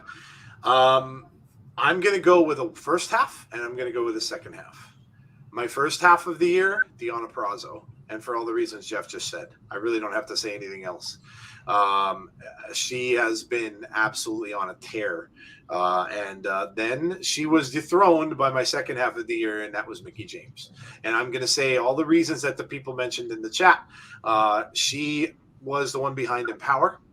She went over to NWA, and everybody kind of thought, well, she's just kind of joining her husband there. Well, that wasn't what it really turned out to be. Then she came over to Impact Wrestling. She won the belt in a grueling match off of Deonna Purrazzo, who, we all know how good Deonna is. And then the whole thing where she went to the Royal Rumble, just very hard to ignore that. If she had had a little bit of a better beginning to the year and was more involved, but she was doing other things. So you can't say, well, but I'm going to say first half, I'm going to go with Deonna Purrazzo. Second half of the year, Mickie James. And again, we may never see the like of what Mickie did in the with the Royal Rumble and things like that happen ever again. We may never see it again. So those are my picks. Bruce says, Britt. RK Shuttlesworth said, I think the Women's Royal Rumble should have main evented. Yeah, I agree. Mickie wins Outfits of the Year, says Derek. Dang. Hey. Yes. Okay. All right. Moving on. Jeff, what's next? Promotion of the year, company of the year. Company of the year. All righty. Who was the community's choice for company of the year? This should be interesting. What did they pick? And the winner is...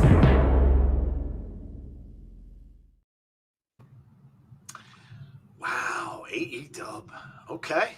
All right. Let me look at the percentages here. This was pretty. This one was really surprising to me in the results. 55.56% went to AEW. Overwhelmingly is the winner here. Coming in second, this was the shocker to me. Coming in second, Impact Wrestling, 22%. So 55, then 22. Coming in third at 16 was WWE. So 55 to 22 to 16, WWE was third. We had NXT come in with 2%. We had NWA got a 2%. New Japan was one of the promotions I had in there. Ring of Honor I had in there. AAA I had in there. And I had another. I don't think anyone voted anyone into the other category. No, they did not. So they were the ones that I had in there. Overwhelmingly was AEW. Let's see. Bruce says AEW. James says Impact or ROH for me, but AEW has been great as well. RK says AEW seems like what people would pick, but I think Impact deserves it. Unbroken says Lucha Underground Promotion of the Year. Deonna, the vote speaks to the quality of the product overall. But as I said, I'm an Impact mark. Yeah, me and Jeff could probably be said as that too, but that's okay. All right, so let's go round table on this one. We will start this time with Jeff. Jeff, who was your promotion of the year? Boy, add me into the Impact Mark group because I'm going to say Impact. Go ahead and add me into that list because for me, storyline-wise, consistency, I don't think anybody else is close right now. You got two other companies in a pissing contest. One company is signing everybody, their brother, their mother, and Judy Bagwell on a pole, and which is fine. I mean, if that's what you want, I'm cool with that. But give me Impact Wrestling all day, every day, twice on Sunday. Yeah, I'm going to agree with my co-host. I like you. You can't not know me or have come out to watch our Impact streams and not know this was going to be my answer. For me, listen, Impact is my favorite show of the week. I've said it before. I'll say it again, and I'm sure I'll say it on our streams again. I love the show. I absolutely love the show. I get no drama from it. I get nothing but good storylines that actually mean something. On occasion, I get them doing just a fun show like Wrestle House, something along those lines. I get them doing these fun promotions that are just to show some of their people on TV. Wow, who would have thought? Who would have thought? You can bring some people from catering and actually have them on TV in another capacity besides in the ring. Who would have thought? But I listen, and that's what I said. I would tell anyone at this point, anyone proudly, that I love Impact Wrestling. And for me, it wasn't even close. It wasn't even close. You guys all know that I had that big controversy, and some of you hated me for it, and that's okay.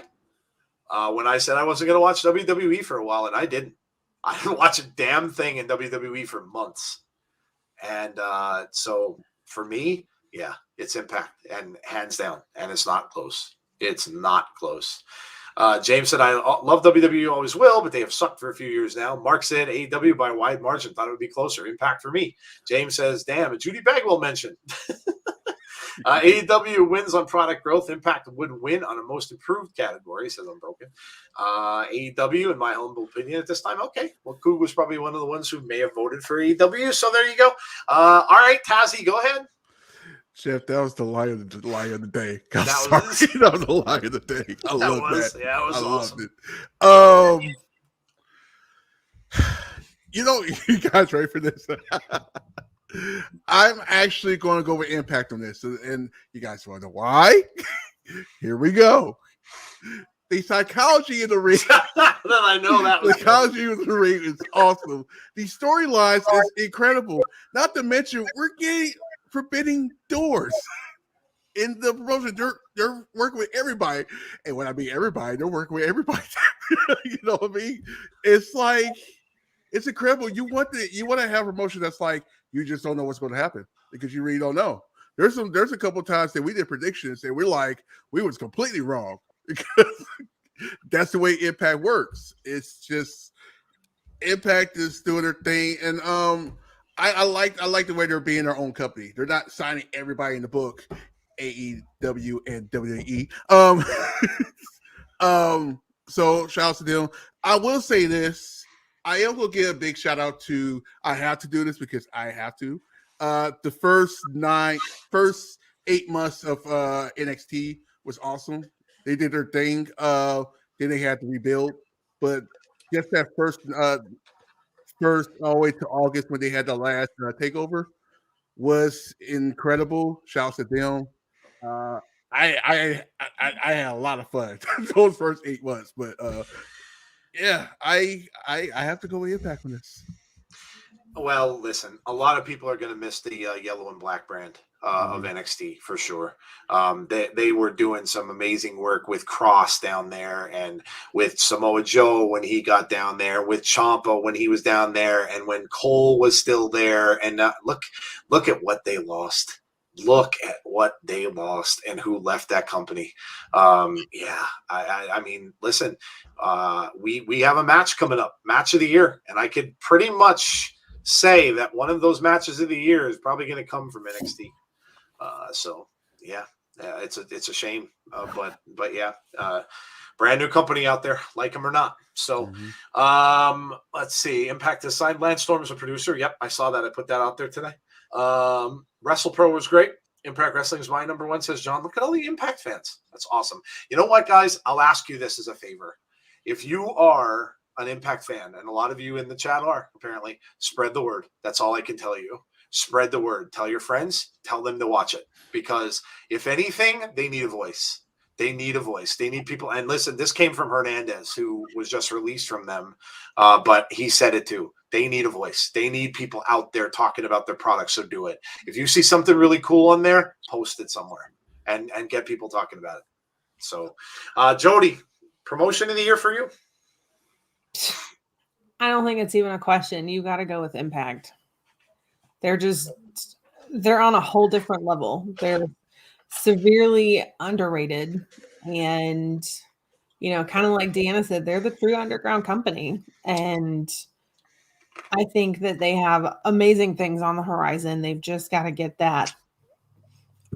I think we've all been waiting for that moment that they just explode, and I think it's definitely happening at some point. But yeah, hands down, they're the best promotion. The more they get in there, and now, like I said, God is there, and the more of those big names they keep bringing in there, something eventually is going to give way. Now, Kenny opened doors, and he had a lot of people that had their eyes on that product. The thing is, they have to keep them. So maybe when New Japan ends up coming on right after the show, when the newer content starts, maybe that'll give it a kick too. We'll see. But yeah, well, looks like we're Wyndham ending up there would just take them to that whole. Yeah, I would. Yeah, I'd love to see it. All right, Jeff, what's next? All right, so we're going to match of the year. All righty, match of the year, guys. Sometimes it's hard to remember these and what they were. But actually, you know what? I'll do this a little bit backwards. So I'll read the choices out before we show you who won. And you guys could tell me what, you guys could pick whatever you think and throw it in the chat if you didn't vote. So we had Kenny Omega versus Hangman Page at All Out. We had Edge versus Seth Rollins at Crown Jewel. We had Bianca Belair versus Sasha Banks at WrestleMania. We had Kenny Omega versus Bryan Danielson at Dynamite. We had Adam Cole versus Kyle O'Reilly at TakeOver 36. We had Thunder Rosa, we just mentioned this, versus Dr. Britt Baker, the unsanctioned match. We had Walter versus Dragunov at NXT TakeOver. We had Josh Alexander versus TJP in an Iron Man match. We had the Young Bucks versus the Lucha Brothers at All Out. We had Deonna Purrazzo versus Mickie James. We had two write-ins, Becky Lynch versus Charlotte, and we had Alexa Bliss versus Charlotte. They were the write-ins that we got. So you don't have to pick whatever one that was in there. We will tell you who won it, Jeff. So who was their pick for match of the year? And the winner is...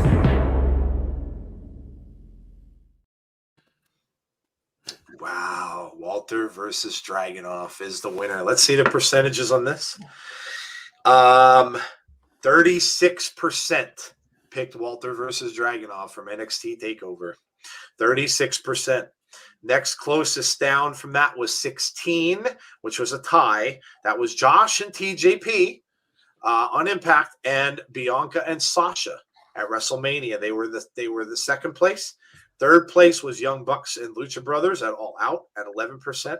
Then we had, who else got some votes here? Edge and Seth Rollins got some. And we had Kenny Omega and Hangman Page got some. Kenny and Bryan Danielson got some. I'm sure if we would have done the votes a little bit later, you could have had probably Hangman Page and Bryan Danielson in there too. Because they had some amazing matches as well. But yeah, Walter versus Dragunov is the match of the year that you guys voted. So James Chadwick says Walter versus Dragunov. TNA says Iron Man match. That was a absolutely tremendous match. I can remember me and Jeff watching that, doing a watch along for that and calling that match. Oh, it was unbelievable. It was unbelievable. Walter versus Ivan says I'm broken. Mention Walter and my chest hurts. James says Walter versus Dragunov. Kenny Omega versus Danielson and the Lucha Bros and Bucks are my number one. That match was brutal. I agree with that, says Larry. Goldberg versus Bobby Lashley. I was going to say that. Damn you, you took my vote. Oh. The one match I didn't see, my fault, because I haven't been watching. Yeah, RK Shuttlesworth, go back and watch it. That was tremendous. Tremendous. What a match. Britt and the Lights Out match. His injury the week before added a whole other feel to that match. All right, so let's go round table here for this one. And those of you who didn't vote, you can chime in to see what yours were. I'll start this time with Jody. Jody, what was your match of the year?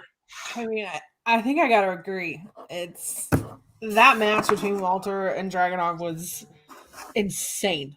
Yeah, you did the watch along, I think, with us on that one too. Yeah, if I'm not mistaken. You were literally just sitting there going, "Oh, yep, yep." Oh, and then by the end of it, you were like, my chest hurts like that. No. And yeah, that was an absolute grueler of a match, and yeah, definitely one of my favorites of the year. Yeah, absolutely. Go ahead, Tazzy. Well, I'm for Vic. It's crazy because like that was huge because I saw the first one. The first one was crazy, and then I was like, can they even do the second one as better than the first one? Yeah, they did. They did. If you would have saw Dragunov's face, I mean Dragunov's body after the match, they had pictures. Yes. Oh my God. Yep, I think I probably may have posted them. Yeah. Insane. Brutal. And this is like the last of the Mohicans with NXT right here. Yep. It was like their last big match. I'm not saying NXT is bad right now. I'm just saying. I have the second one. I have to go with Britt Baker and Thunder Rosa because it's kind of you don't really see too much blood in women matches. No. No, you don't see too much, and I like violence, and that was awesome. It was a great match, and I loved it. So that's my picks. All right, Jeff, go ahead, man. Impact Homer again. I'm gonna go with TJP and Josh Alexander Iron Man match. I thought it was fantastic from start to finish. The way that it ended with TJP tying it up and having to go into overtime, that was tremendous. Walter and Dragunov for me, number 2, but like by the slimmest of margin. And then number 3 for me is a match that I don't think gets talked about nearly enough. Kenny Omega and Moose at Rebellion. Oh yeah. Mm-hmm. That for me, I think it was Rebellion. It might have been something else. I don't know. Either way, it was a phenomenal match. Yeah. It was a phenomenal match. And I don't think it gets talked about nearly enough. So that's my number 3. Oh, man, this is tough because I'm just gonna go. Look, I can probably take any of the 3 that I'm gonna talk about and reverse them. I could probably put any of them at number 1, any of them at number 2, and any of them at number 3. If I have to choose a 1 and a 1A and a 1B, that's what I'll do. The number 1 I'm going to go with, and again by a very, very slim margin, is the Iron Man match, and probably also because we called it, we watched it happen, and you don't get to see Iron Man matches very often anymore. They used to be a big thing. You used to see them a lot more. It was almost like you'd see one every other pay-per-view. You don't anymore. Those 2 guys, I mean, the false finishes at the end of that, and then the overtime.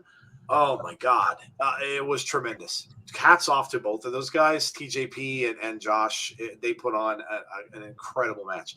The one that won, Walter versus Dragunov, you can't argue at all. Like I said, they could all be at number 1 or all be at right up there with it.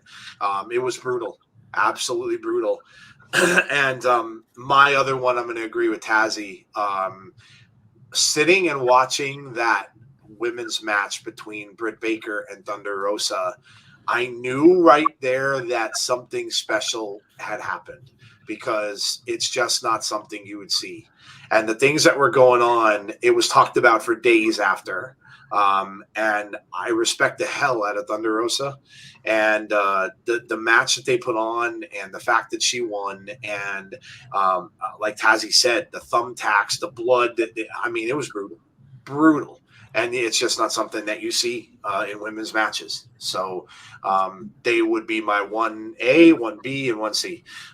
So fantastic matches, all of them. And again, like Jeff said, there's things you forget about. The Kenny match with Moose, you forget about Kenny Omega and Bryan Danielson, the one that ended up going to a draw. Bryan Danielson had himself a hell of a year, by the way. Hell of a year. He was in WWE and had that match with Edge and Roman Reigns.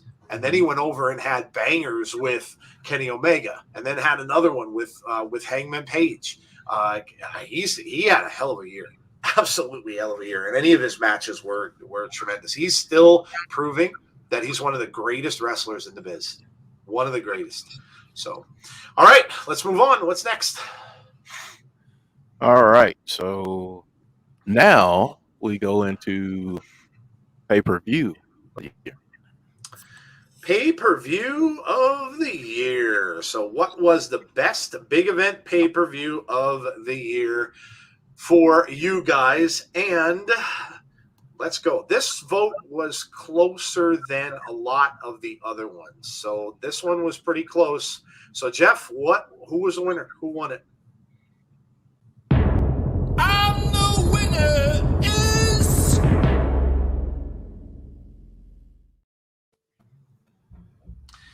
Wow, AEW All Out. Okay. All right. AEW All Out is the winner. And again, this was really close. So 19%. So this is really very split. 19% was AEW All Out. WrestleMania 37 was 16%. So that was second. 13% was Impact Slammiversary. 11% AEW Full Gear. We had coming in at 8% NXT TakeOver 36. WWE Crown Jewel 8.33. Don't forget that one. That was actually a really good show. That was one where you had Edge versus Seth. Was it Edge and Seth? Yeah. That was a really, really good show. Then you had a couple others, the Rumble, the SummerSlam. We got Bound for Glory came in there. ROH, Ring of Honor Final Battle, which was their last show, last pay-per-view that they had, got some votes in there. NWA Empower was in there too. We got some others, which people voted for NWA when Our Shadows Fall. So a lot of really quality pay-per-views in there this year. So let us know what you guys thought if you didn't vote for it. I'm predicting Thunder Rosa will be PWI's number 1 for 2022. Throwback Throwdown. Okay. Yeah. That was AEW or Impact, of course. I missed that one. Yeah, I really wanted to be there for that one, and I missed it. All Out was fantastic, but so was Crown Jewel. Slammiversary. Final Battle was phenomenal. All Out was talked about for a couple of weeks afterwards. Well, All Out was huge because of the surprises that you got, which it was just one on top of the other. So that's really, I think, what made that one stand out for people. So, all right, let's go. Tazzy, you could start off. What was your pay-per-view of the year? Let's see here. Where are we going with this? I'm going with 2 just for different reasons. Actually, I'm going to go with 3 with different reasons. The first one is Vengeance from last February, because that was the first time I saw NXT do a show without any gimmick matches. They were all straightforward matches. Obviously, we know that was Pete Dunne and Finn Balor with Finn Balor's fingers all over the place. All his fingers got dislocated. But that was a great match, and of course the other ones too. Of course the MSK winning and everything like that. The second one is Bound for Glory, because of the surprising, the craziness at the end, and I'll talk about that later because that's part of something I will talk about later. And of course, All Out is just surprise after surprise after surprise. Insane. There were some good matches too. So shout outs to AEW on that one too. But that's my 3. Okay. Man, I'll tell you what a dark horse one for me is. I really, really, really loved Empower. Really, really loved it. We did that one on our channel, and I absolutely loved it. I thought it was done very well. Very classy. You saw the retirement of Awesome Kong, which was amazing. What a moment for her. But I thought that was fantastic and done tremendously well. Tremendously well for something that was not done before. And they just kind of put it together. They got people from all over the place that came there. We saw Melina, which, now, of course, she's been on the Rumble too, but we saw her there. So I absolutely loved Empower. And of course, I understand why you guys voted the way you did. All that was tremendous show. The matches on it and also the surprises on it were unbelievable. But I don't know. I mean, if I had to choose one that I really enjoyed, I'm gonna probably have Impact Slammiversary up there and Empower right up there with it. They were and you know what else I enjoyed too was the Free the Narrative thing. I know that really wasn't, well, I guess it is kind of a pay-per-view. You had to pay to watch it. But I really had a blast with that. I really, really did. I really enjoyed that show. So those would be my 3. Kind of a little off the wall, I guess, but those would be the ones that I would pick. Bound for Glory was iconic, yes, aka inspiration, yeah. All right, Jeff, what were yours? Oh, good question. I think I'm gonna go. NXT 30 Takeover 36. That's a great one too. I think that's where I'm gonna go. With All Out being a close, well, All Out and Bound for Glory being 2A and 2B, however you want to slice it up. But NXT Takeover 36, honestly, I just remember sitting here doing the watch along for it and just being enthralled in every single match, every single one. Yeah. So yeah, that's it for me. And then, like you said, Empower was awesome. Yep. And it's hard not to mention it up near the top of the pay-per-views of the year. Rebellion for Impact was good. Another one that people aren't really talking about because it happened at the beginning of the year was Wrestle Kingdom.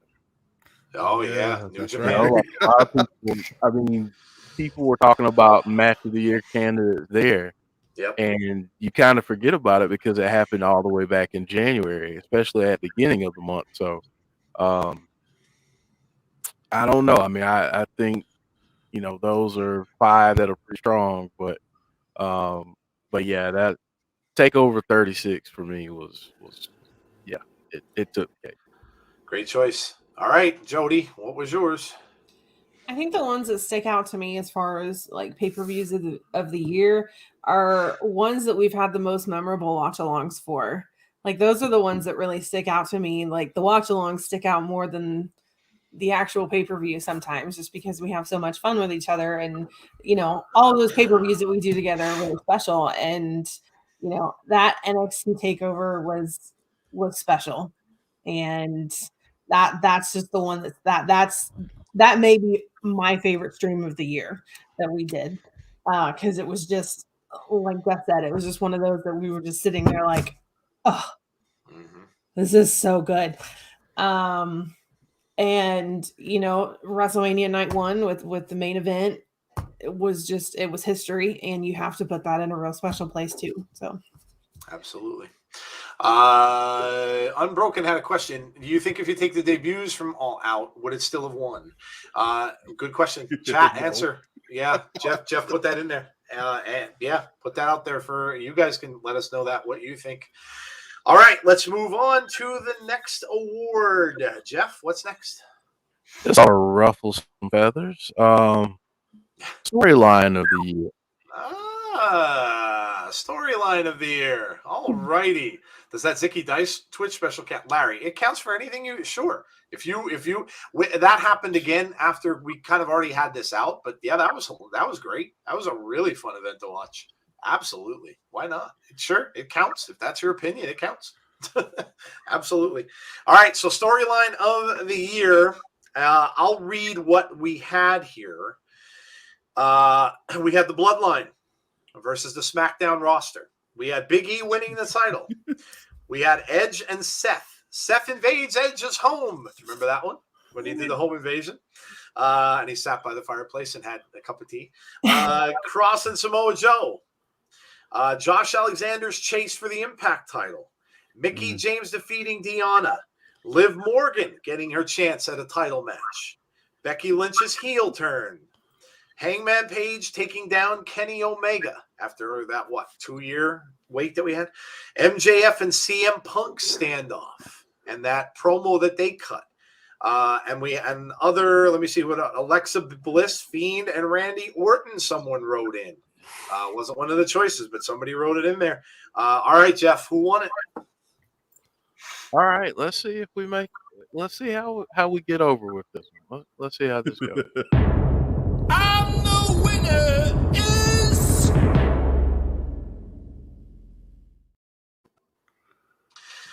Acknowledge me. Yeah, look, it's hard to fight this. It really is. And all of those stories were really cool. There were a lot of different storylines that were fantastic. I look at the list and I look at the ones that were long storylines. Big E's was kind of not too long. He maybe a month or so. Edge and Seth again, a couple of months. Cross and Samoa Joe, a couple of months. Josh Alexander's went on for quite some time and is still going on, actually. Mickie James defeating Deonna, a couple of months. Liv Morgan, a couple of months. Becky Lynch's heel turn, they kind of did that pretty spur of the moment. Hangman Page, that was a 2-year storyline payoff. 2 years. MJF and CM Punk kind of just started. And then the write-in was Alexa, Fiend, and Randy Orton. That went on a long time. That went on, about 6 months? But, man, this storyline here, how many people has Roman gone through? If you count from the beginning when he took out Braun Strowman and he won the title, I'm not going to say he took out Bray because he really never wrestled Bray. Bray was already out from the whole match with Braun. It was kind of out of the picture anyway, and he just took Braun out. But I mean, the people that he wrestled during this time, and he's come out on top every single time. And then, of course, he started with just himself, and then he went with one of the Usos, and then he got both of the Usos, and then he got Paul Heyman. It just goes on and on and on. And again, it pretty much made SmackDown a must-watch show for everybody. So I can't not vote for this. I think it's tremendous. The merch they have putting out with this, the shirts are tremendous. Roman with his walking into the ring with the acknowledge me thing. And, it's kind of funny though now because he's getting a lot of cheers more so than boos. Fans still boo him a little bit, but he's getting a lot of cheers as well. So yeah, I can't fight this. I mean, I think it is. I think it's the bloodline. I think it's absolutely the bloodline. Tazzy, go ahead. What do you think? Acknowledge him. It's crazy because I actually went to one of these events when they was there, and you can see how over it is with the fans. Remember when Roman first got there, it was like he got booed.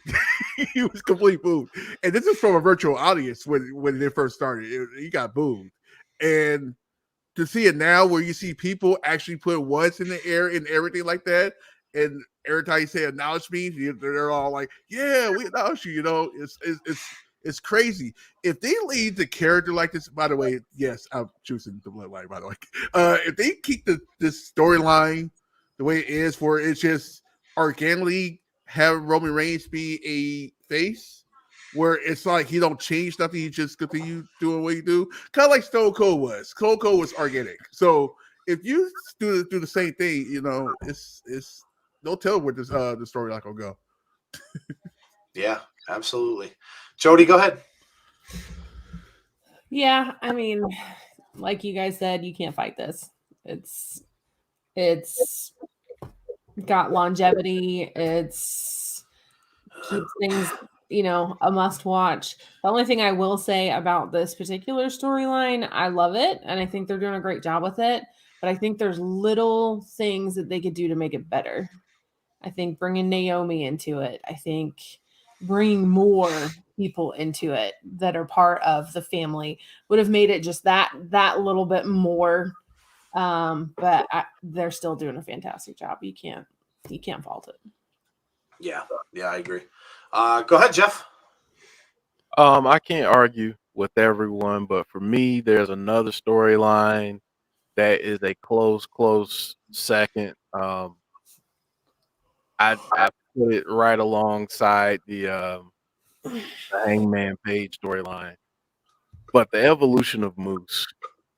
Good call. And ever since the match against EC3 at Bound for Glory, Yeah, man, forget about that. Man. Ever since then, it's just been an evolution. And for him to come back full circle a year later and win the title the way that he won the title, I mean, it's been tremendous to watch him, you know, rise up the ranks and become what he's become. So, but it's hard for me to go against the Bloodline. Yeah. Roman Reigns finally the character he should have been since he beat the Undertaker. That's the women cheering, Joe. You mean for Roman? Piped in booze, says Deanna. Adam Hangman Page's storyline, says Dana. Okay. EC3 is onto something, but he needs a person that understands production and editing. The Uso brothers, the John Moxley storyline. Yeah, that's a little more recent, Dana, but yeah. Okay. Hey, Wally, how are you? All right, let's move on here to the next award. I think we have two left. The next one is Breakout Star of the Year. Now, this is kind of interesting because this is kind of like a Rookie of the Year award, possibly for like the equivalent of wrestling. So, or maybe it's been a person that's been there for a little while, but then all of a sudden has just come out and is a big star in whatever promotion they are. So this is Breakout Star of the Year. Go ahead, Jeff. Who was the winner? And the winner is...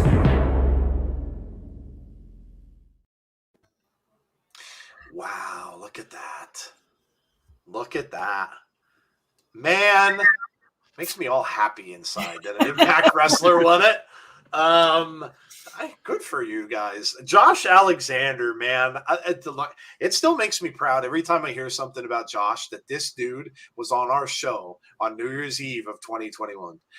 He started off the year on our show. Him and his wife, Jade, were on talking to Jeff and myself. And, of course, we had that little New Year's Eve party going on. And we got to talk to this dude. And what an amazing freaking year he had. Mm-hmm. From winning the X Division title to the Iron Man match that we just talked about. He had some of the best matches that I have seen in a long time on Impact Wrestling, and well-deserved. Absolutely well-deserved. And I'm so glad he won it because he should. He got tremendous respect from us and from the other people who watch Impact with us, and absolutely 100% deserves it. He did end up winning the title, but we all know how that worked out, and Moose came right back out and used his claws and beat him and took the title right off of him.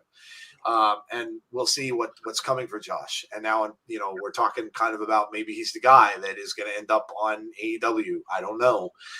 But whatever happens with him or for him, he's one of the good ones. His backstory is incredible. If you did not hear that interview we had with him, go back and watch it. So good.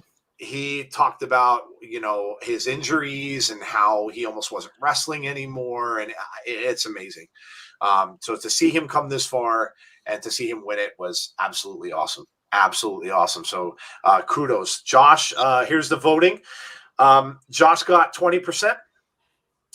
Coming in next, we had a tie, three-way tie. We had Bianca Belair at 14. We had Damian Priest at 14. We had Sammy Guevara from AEW at 14. We had a little bit behind them, but not too far, was Big E at 11. We had Jungle Boy and Braun Breaker. So at 8%, both of them. We also had in the voting Savannah Evans. We had Tay Conti from AEW. We had some others that were voted in. Let's see who the others were. Let me go there. The other one other was Liv Morgan. So, Liv had a pretty big year for herself, for sure. All right, let's go round table on this. Larry said Braun Breaker, so there you go. Josh had to close down his gym, too. No problem, Jesse. Yeah, it's all good. We're just coming up to your section anyway, so it's all good. Mickey's my breakout for life. Derek. This is a toss-up. You could have gone with MJF, Braun Breaker, Grayson Waller, Austin Theory, Matt Cardona, Britt Baker, Thunder Rosa, Deonna Purrazzo, Jordan Grace, Jey Uso, and Liv Morgan. Hangman Adam Page, yeah. Cora Jade, Josh Alexander, no question. For me, when he put option C against Christian Cage, yeah, that was an awesome moment. I knew he was the breakout star. Impact knew what they were getting. Okay. I'm going to start off with this one, and I'm going to totally agree with the community on this one. I wouldn't have given this to anyone else but Josh. Totally deserving of it. Love what he does. Really gained a lot of respect for this man after we spoke to him. I knew what he was about with the tag team and the North, which he was great in. Him and Ethan Page, but learning his backstory, watching some stuff about him, and then obviously getting to talk to him was tremendous. He is a family man also through and through. Had his wife Jade at that match where he won the title, and his children were there too. So totally amazing to a totally great dude, and a guy who didn't really know if he was going to ever wrestle again. So tremendous. And I wouldn't have given it to anybody else. Josh, for me, 100% all the way. Jeff, go ahead. What did you think? Yeah, Josh, for sure. Although I will say this, I like the Damian Priest nod.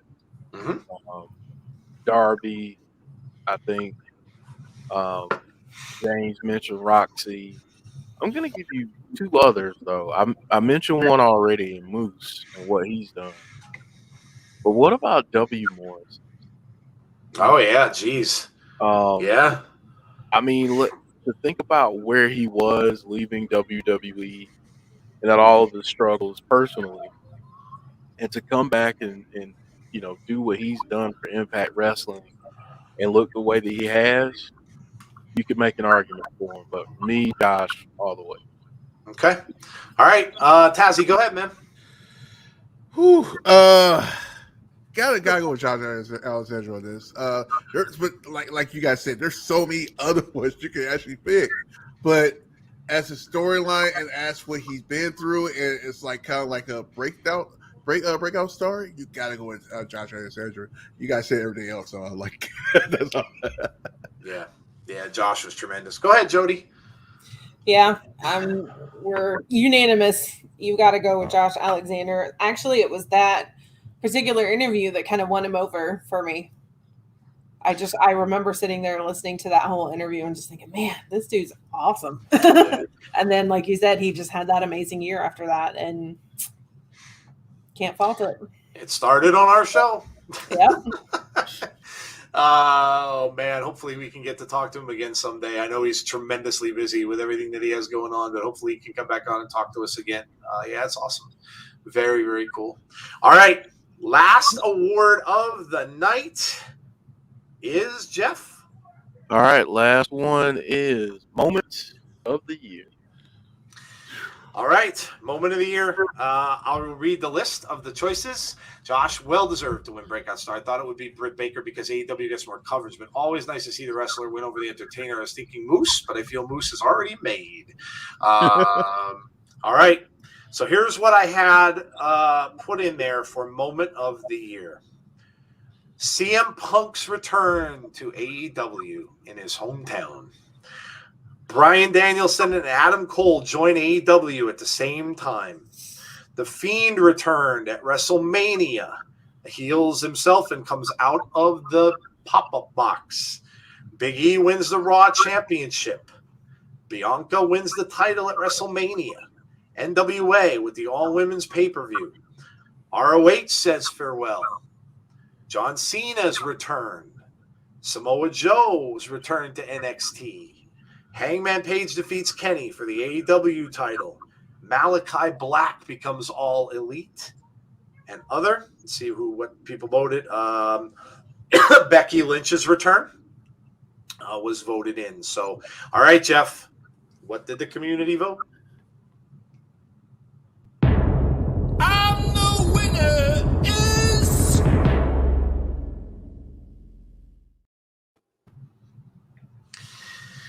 Yeah, listen, like AEW or not, like CM Punk or not, it was huge. It was absolutely huge. It was a top story in not only wrestling, but you saw it in sports. You saw it listed. You saw it on ESPN. You saw it in Bleacher Report. You saw it everywhere. Was it a little over the top? Absolutely. I mean, he came in with I gave everybody an ice cream bar. The whole ice cream bar thing, the comment from WWE, but then he never got his ice cream bar. He handed out ice cream bars to everybody in the arena. Look, again, like I said, like the dude or not, it was a tremendous moment in wrestling. It just was. You never thought that this guy was going to come back. There was never any indication that he would. And then you kind of started hearing the rumors a little bit of that he was going to show up and he was going to come back. And then we're like, yeah, I don't know, and you listen, how many times did you watch a pay-per-view and you heard the Punk chants? CM Punk, CM Punk. Most of the time it was in Chicago. But it was a huge moment, an absolutely huge moment.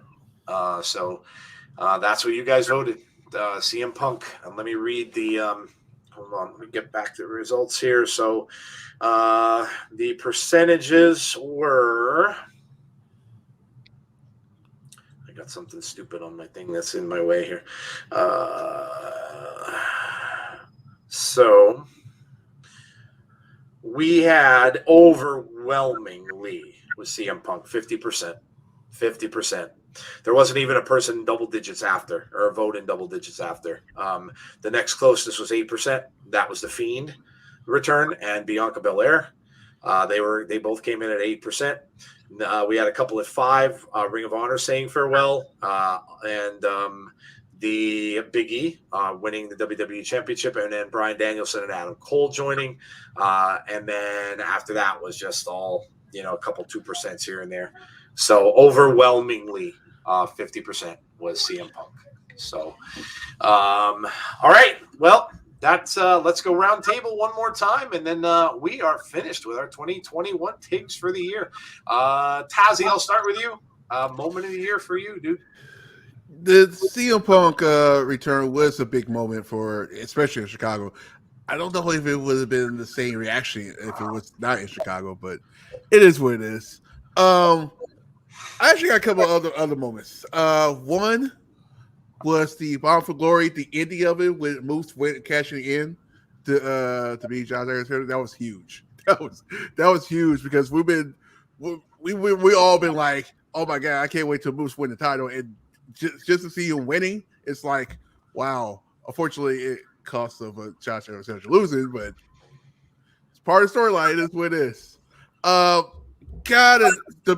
main biggest point, the main biggest moment would have to be the Sasha Banks and Bianca Belair at WrestleMania. That was huge. It's just the emotion and how everybody's reacting to it. That was probably was the hugest moment of the year. I also I forgot one person that I meant to mention for male superstar of the year. Jacob Fatu should be on for that because he literally just lost the light title just like a few months ago, but he's been the champion for 818 days. So just so I completely forgot about it, but yeah, that's my moment. All right. CM Punk was a layup here. I love Bray and geeked out when he came back. Yeah, we did too. But this is a 7-year absence, and he still has it. There's 15 million reasons why Punk returned. Mark says CM Punk. NWA's Empower was a highlight moment for me, along with Ring of Honor's farewell. Although I understand CM Punk's return being big. I guess it's whether you decide in a moment of the year signified the beginning or an end of an era. Another moment of the year for me is Edge's return. Oh, Brood Edge. Yeah, I geeked out so many times when he did the Brood Edge thing. Yeah, that was great. That was absolutely great. Punk coming back was number one because honestly, we never thought we'd see it, dude, especially after his bitter divorce with Stanford. Yeah. All right. Jeff, go ahead. What was your moment of the year for 2021?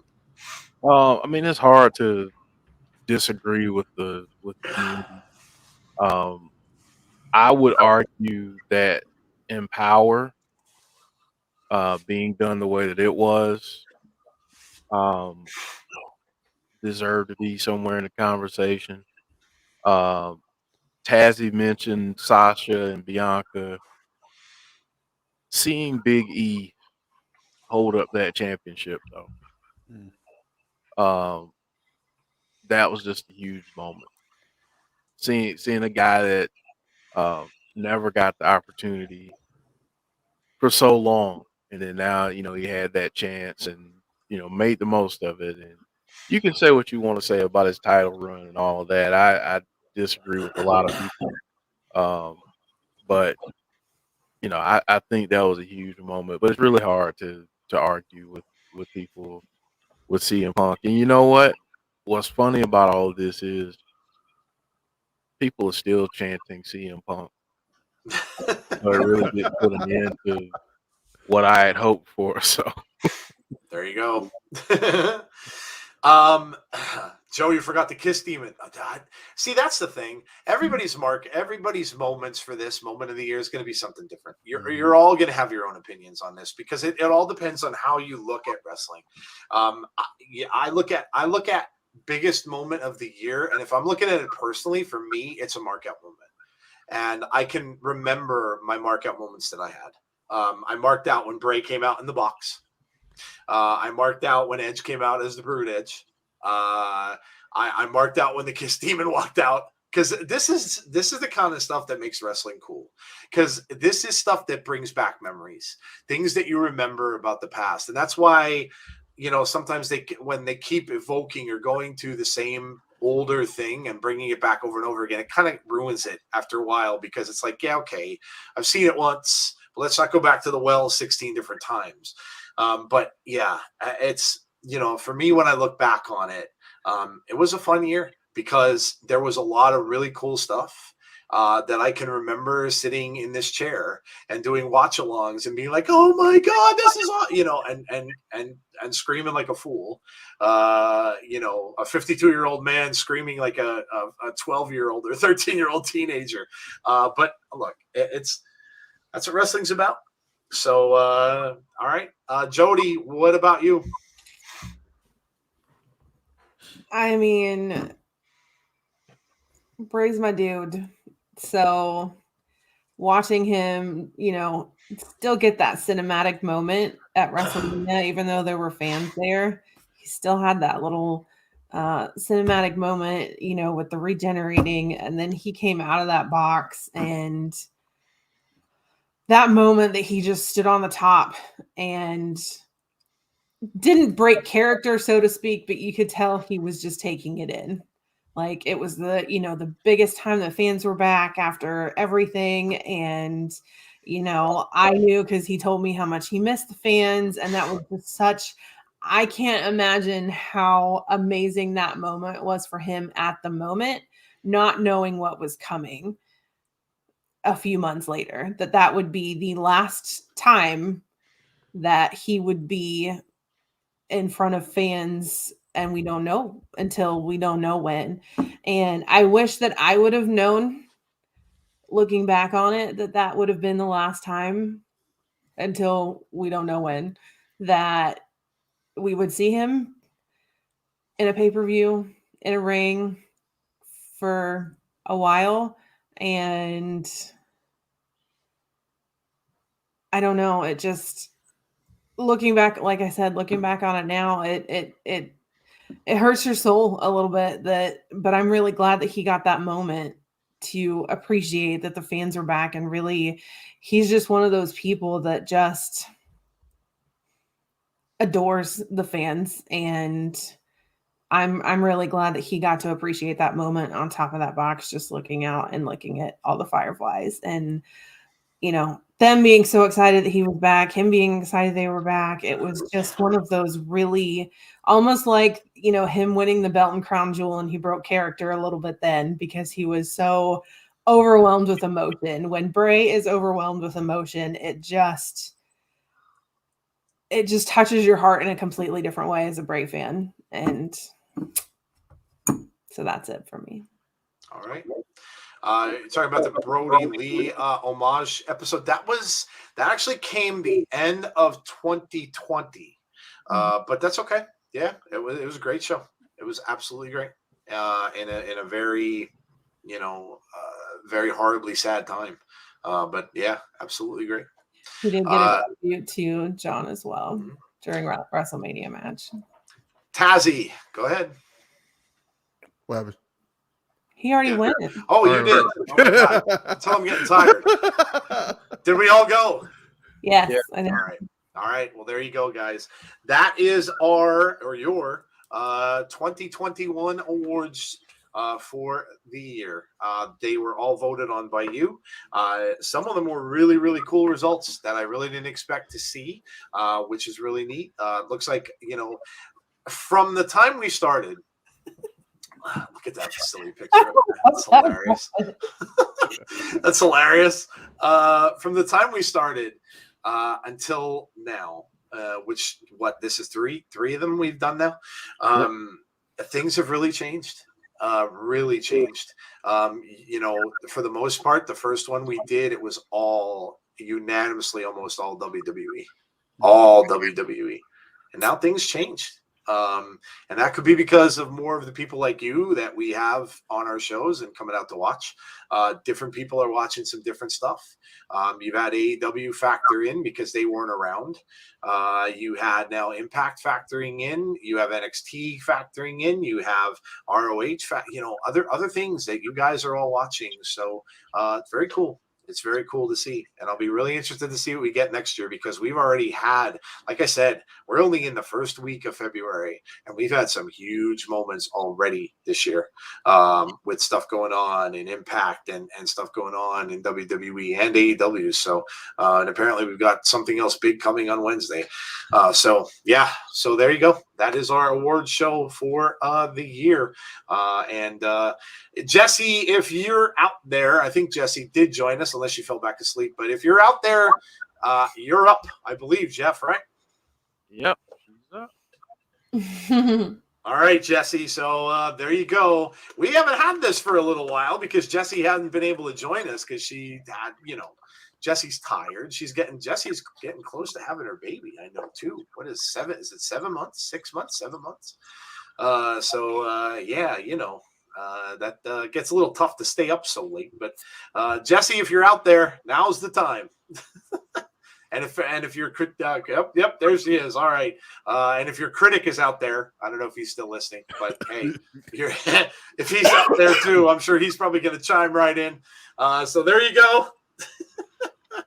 We have the heckler section is up there now. And Jesse, you're all set whenever you're ready to go. In the meantime, we will just talk about what we got coming up. What do we have? Do we have anything tomorrow, guys? Are you guys doing Abby's tomorrow? I don't know. Okay.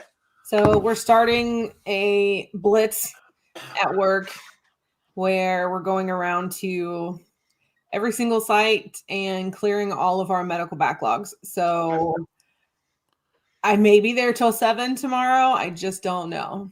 Okay. On a lighter note, I went into because I'm going to be at the same facility all week, and I rented a car because it's going to be some long days, and Chris needed a car for the week.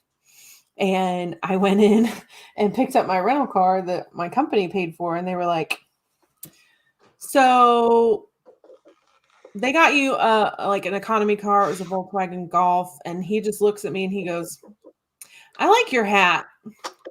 You want the charger? And I just looked at him and I went, duh. So I'm driving around a 2020 Dodge Charger for the week. That's okay. Unbroken said, did Jesse leave for pickles, punk, ice cream, and salami? Jesse said Jesse's got 7 jokes. It's been a while, so I kind of figured she'd have a list. So she's got 7. Okay. So Abby's, no Abby's tomorrow because Jody's got work. So we will then see you guys again on Thursday then for Impact Wrestling. So 7:45 Eastern Standard Time, we will be back to do the next episode of Impact, which should be really good. Follow up to the last week's, which was amazing. So make sure you join us for that. And then what do we got? It is, so that'll be the 10th, 11th, 12th. Is there a pay-per-view the 12th already? No. Is that a pay-per-view, Jeff? Super Bowl. No. Is it Super Bowl next weekend? No, Yeah, not Super the Bowl is Impact. next Sunday. Yeah, so what they said there, yeah. The Super Bowl is the 13th. Yep. Yeah. Okay. Yeah, the Super Bowl is the 13th. And then, but when's Impact's pay-per-view? The next one? Is it the 19th? Both of them are on the 19th. Oh. No way. Impact's pay-per-view ends and the Saudi pay. Oh. The one is at 12, and then the other one is in the evening. Oh, seriously? So Impact's on at noon? No. Saudi. Elimination Chamber is on at noon. Oh, dude. Gosh. Well, that sucks. I'm probably not going to be around for that then. I'm going to be probably working unless I could figure something out. Wow. Okay. That stinks. On another note, it's Chris's birthday on Friday. Well, there you go. He's boycotting it because he doesn't want to get another year into his 40s. But Doesn't want to age. God. Please, I'm well past that. All right, well, we'll let you know then what we're gonna do because I don't know. I know I won't be around on for the Saudi one then because I will be working more than likely, but I'll be around for Impact then that night. So we'll let you know. We'll keep you posted. Just watch our channel and we'll let you know. Okay, here's number 1. A man walks into an enchanted forest. I want to say that in British. Enchanted forest. And tries to cut down a talking tree. You can't cut me down, the tree exclaims. I'm a talking tree. The man responds, you may be a talking tree, but you will die a log.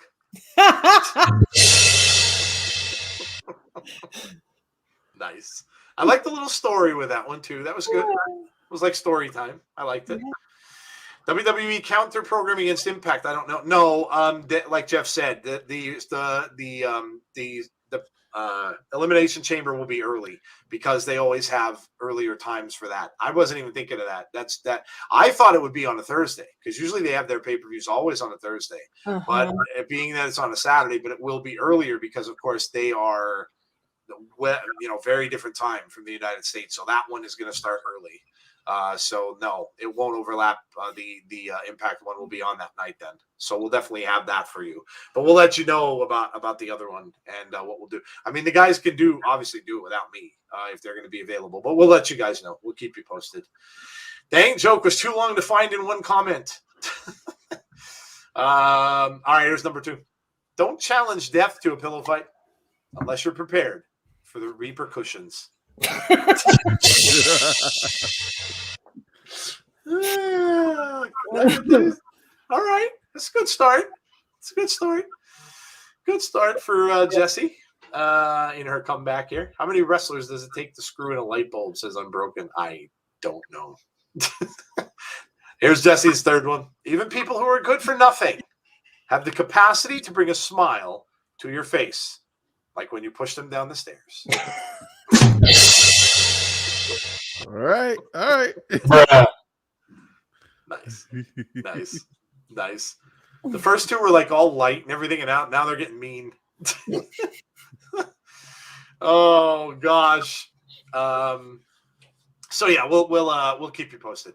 But yeah, the Super Bowl's next week. Yeah, I guess we won't be doing our show next week, probably then, because obviously the Super Bowl will be on. A lot of people will be watching that, I'm sure, next Sunday. So we probably won't have our show. Number 4. I was digging in our garden. I want to have like little birds in the back when I read this. And I found a chest full of gold coins. I wanted to run straight home to tell my wife about it. Then I remembered why I was digging in our garden.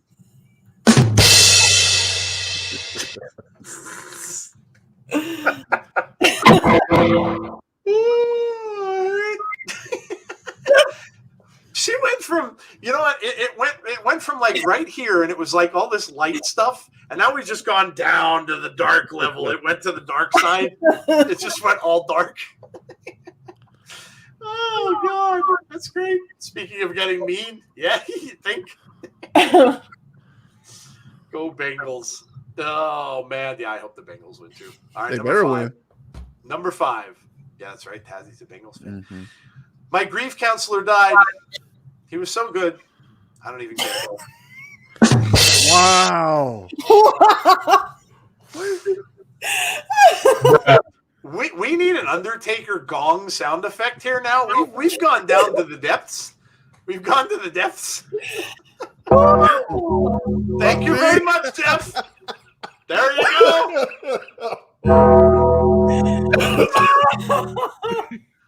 Oh, my joke maker. Oh, this is perfect. You've just gone right down. It's gone to the depths. Oh, my God. Number 6. The doctor gave me some cream for my skin rash. He said I was a sight for psoriasis. What? Psoriasis, yes. I get it. Nice. Big Dan's getting into the act. What did Han Solo say when Luke Skywalker was stuck on Endor without toilet paper? Use the shorts, Luke. Nice. That was nice. Oh my God. I don't think she's telling jokes anymore. She's telling stories. Yes. Well, hey, the stories were good. They were fun, and there was some, and we went right down. Number 7.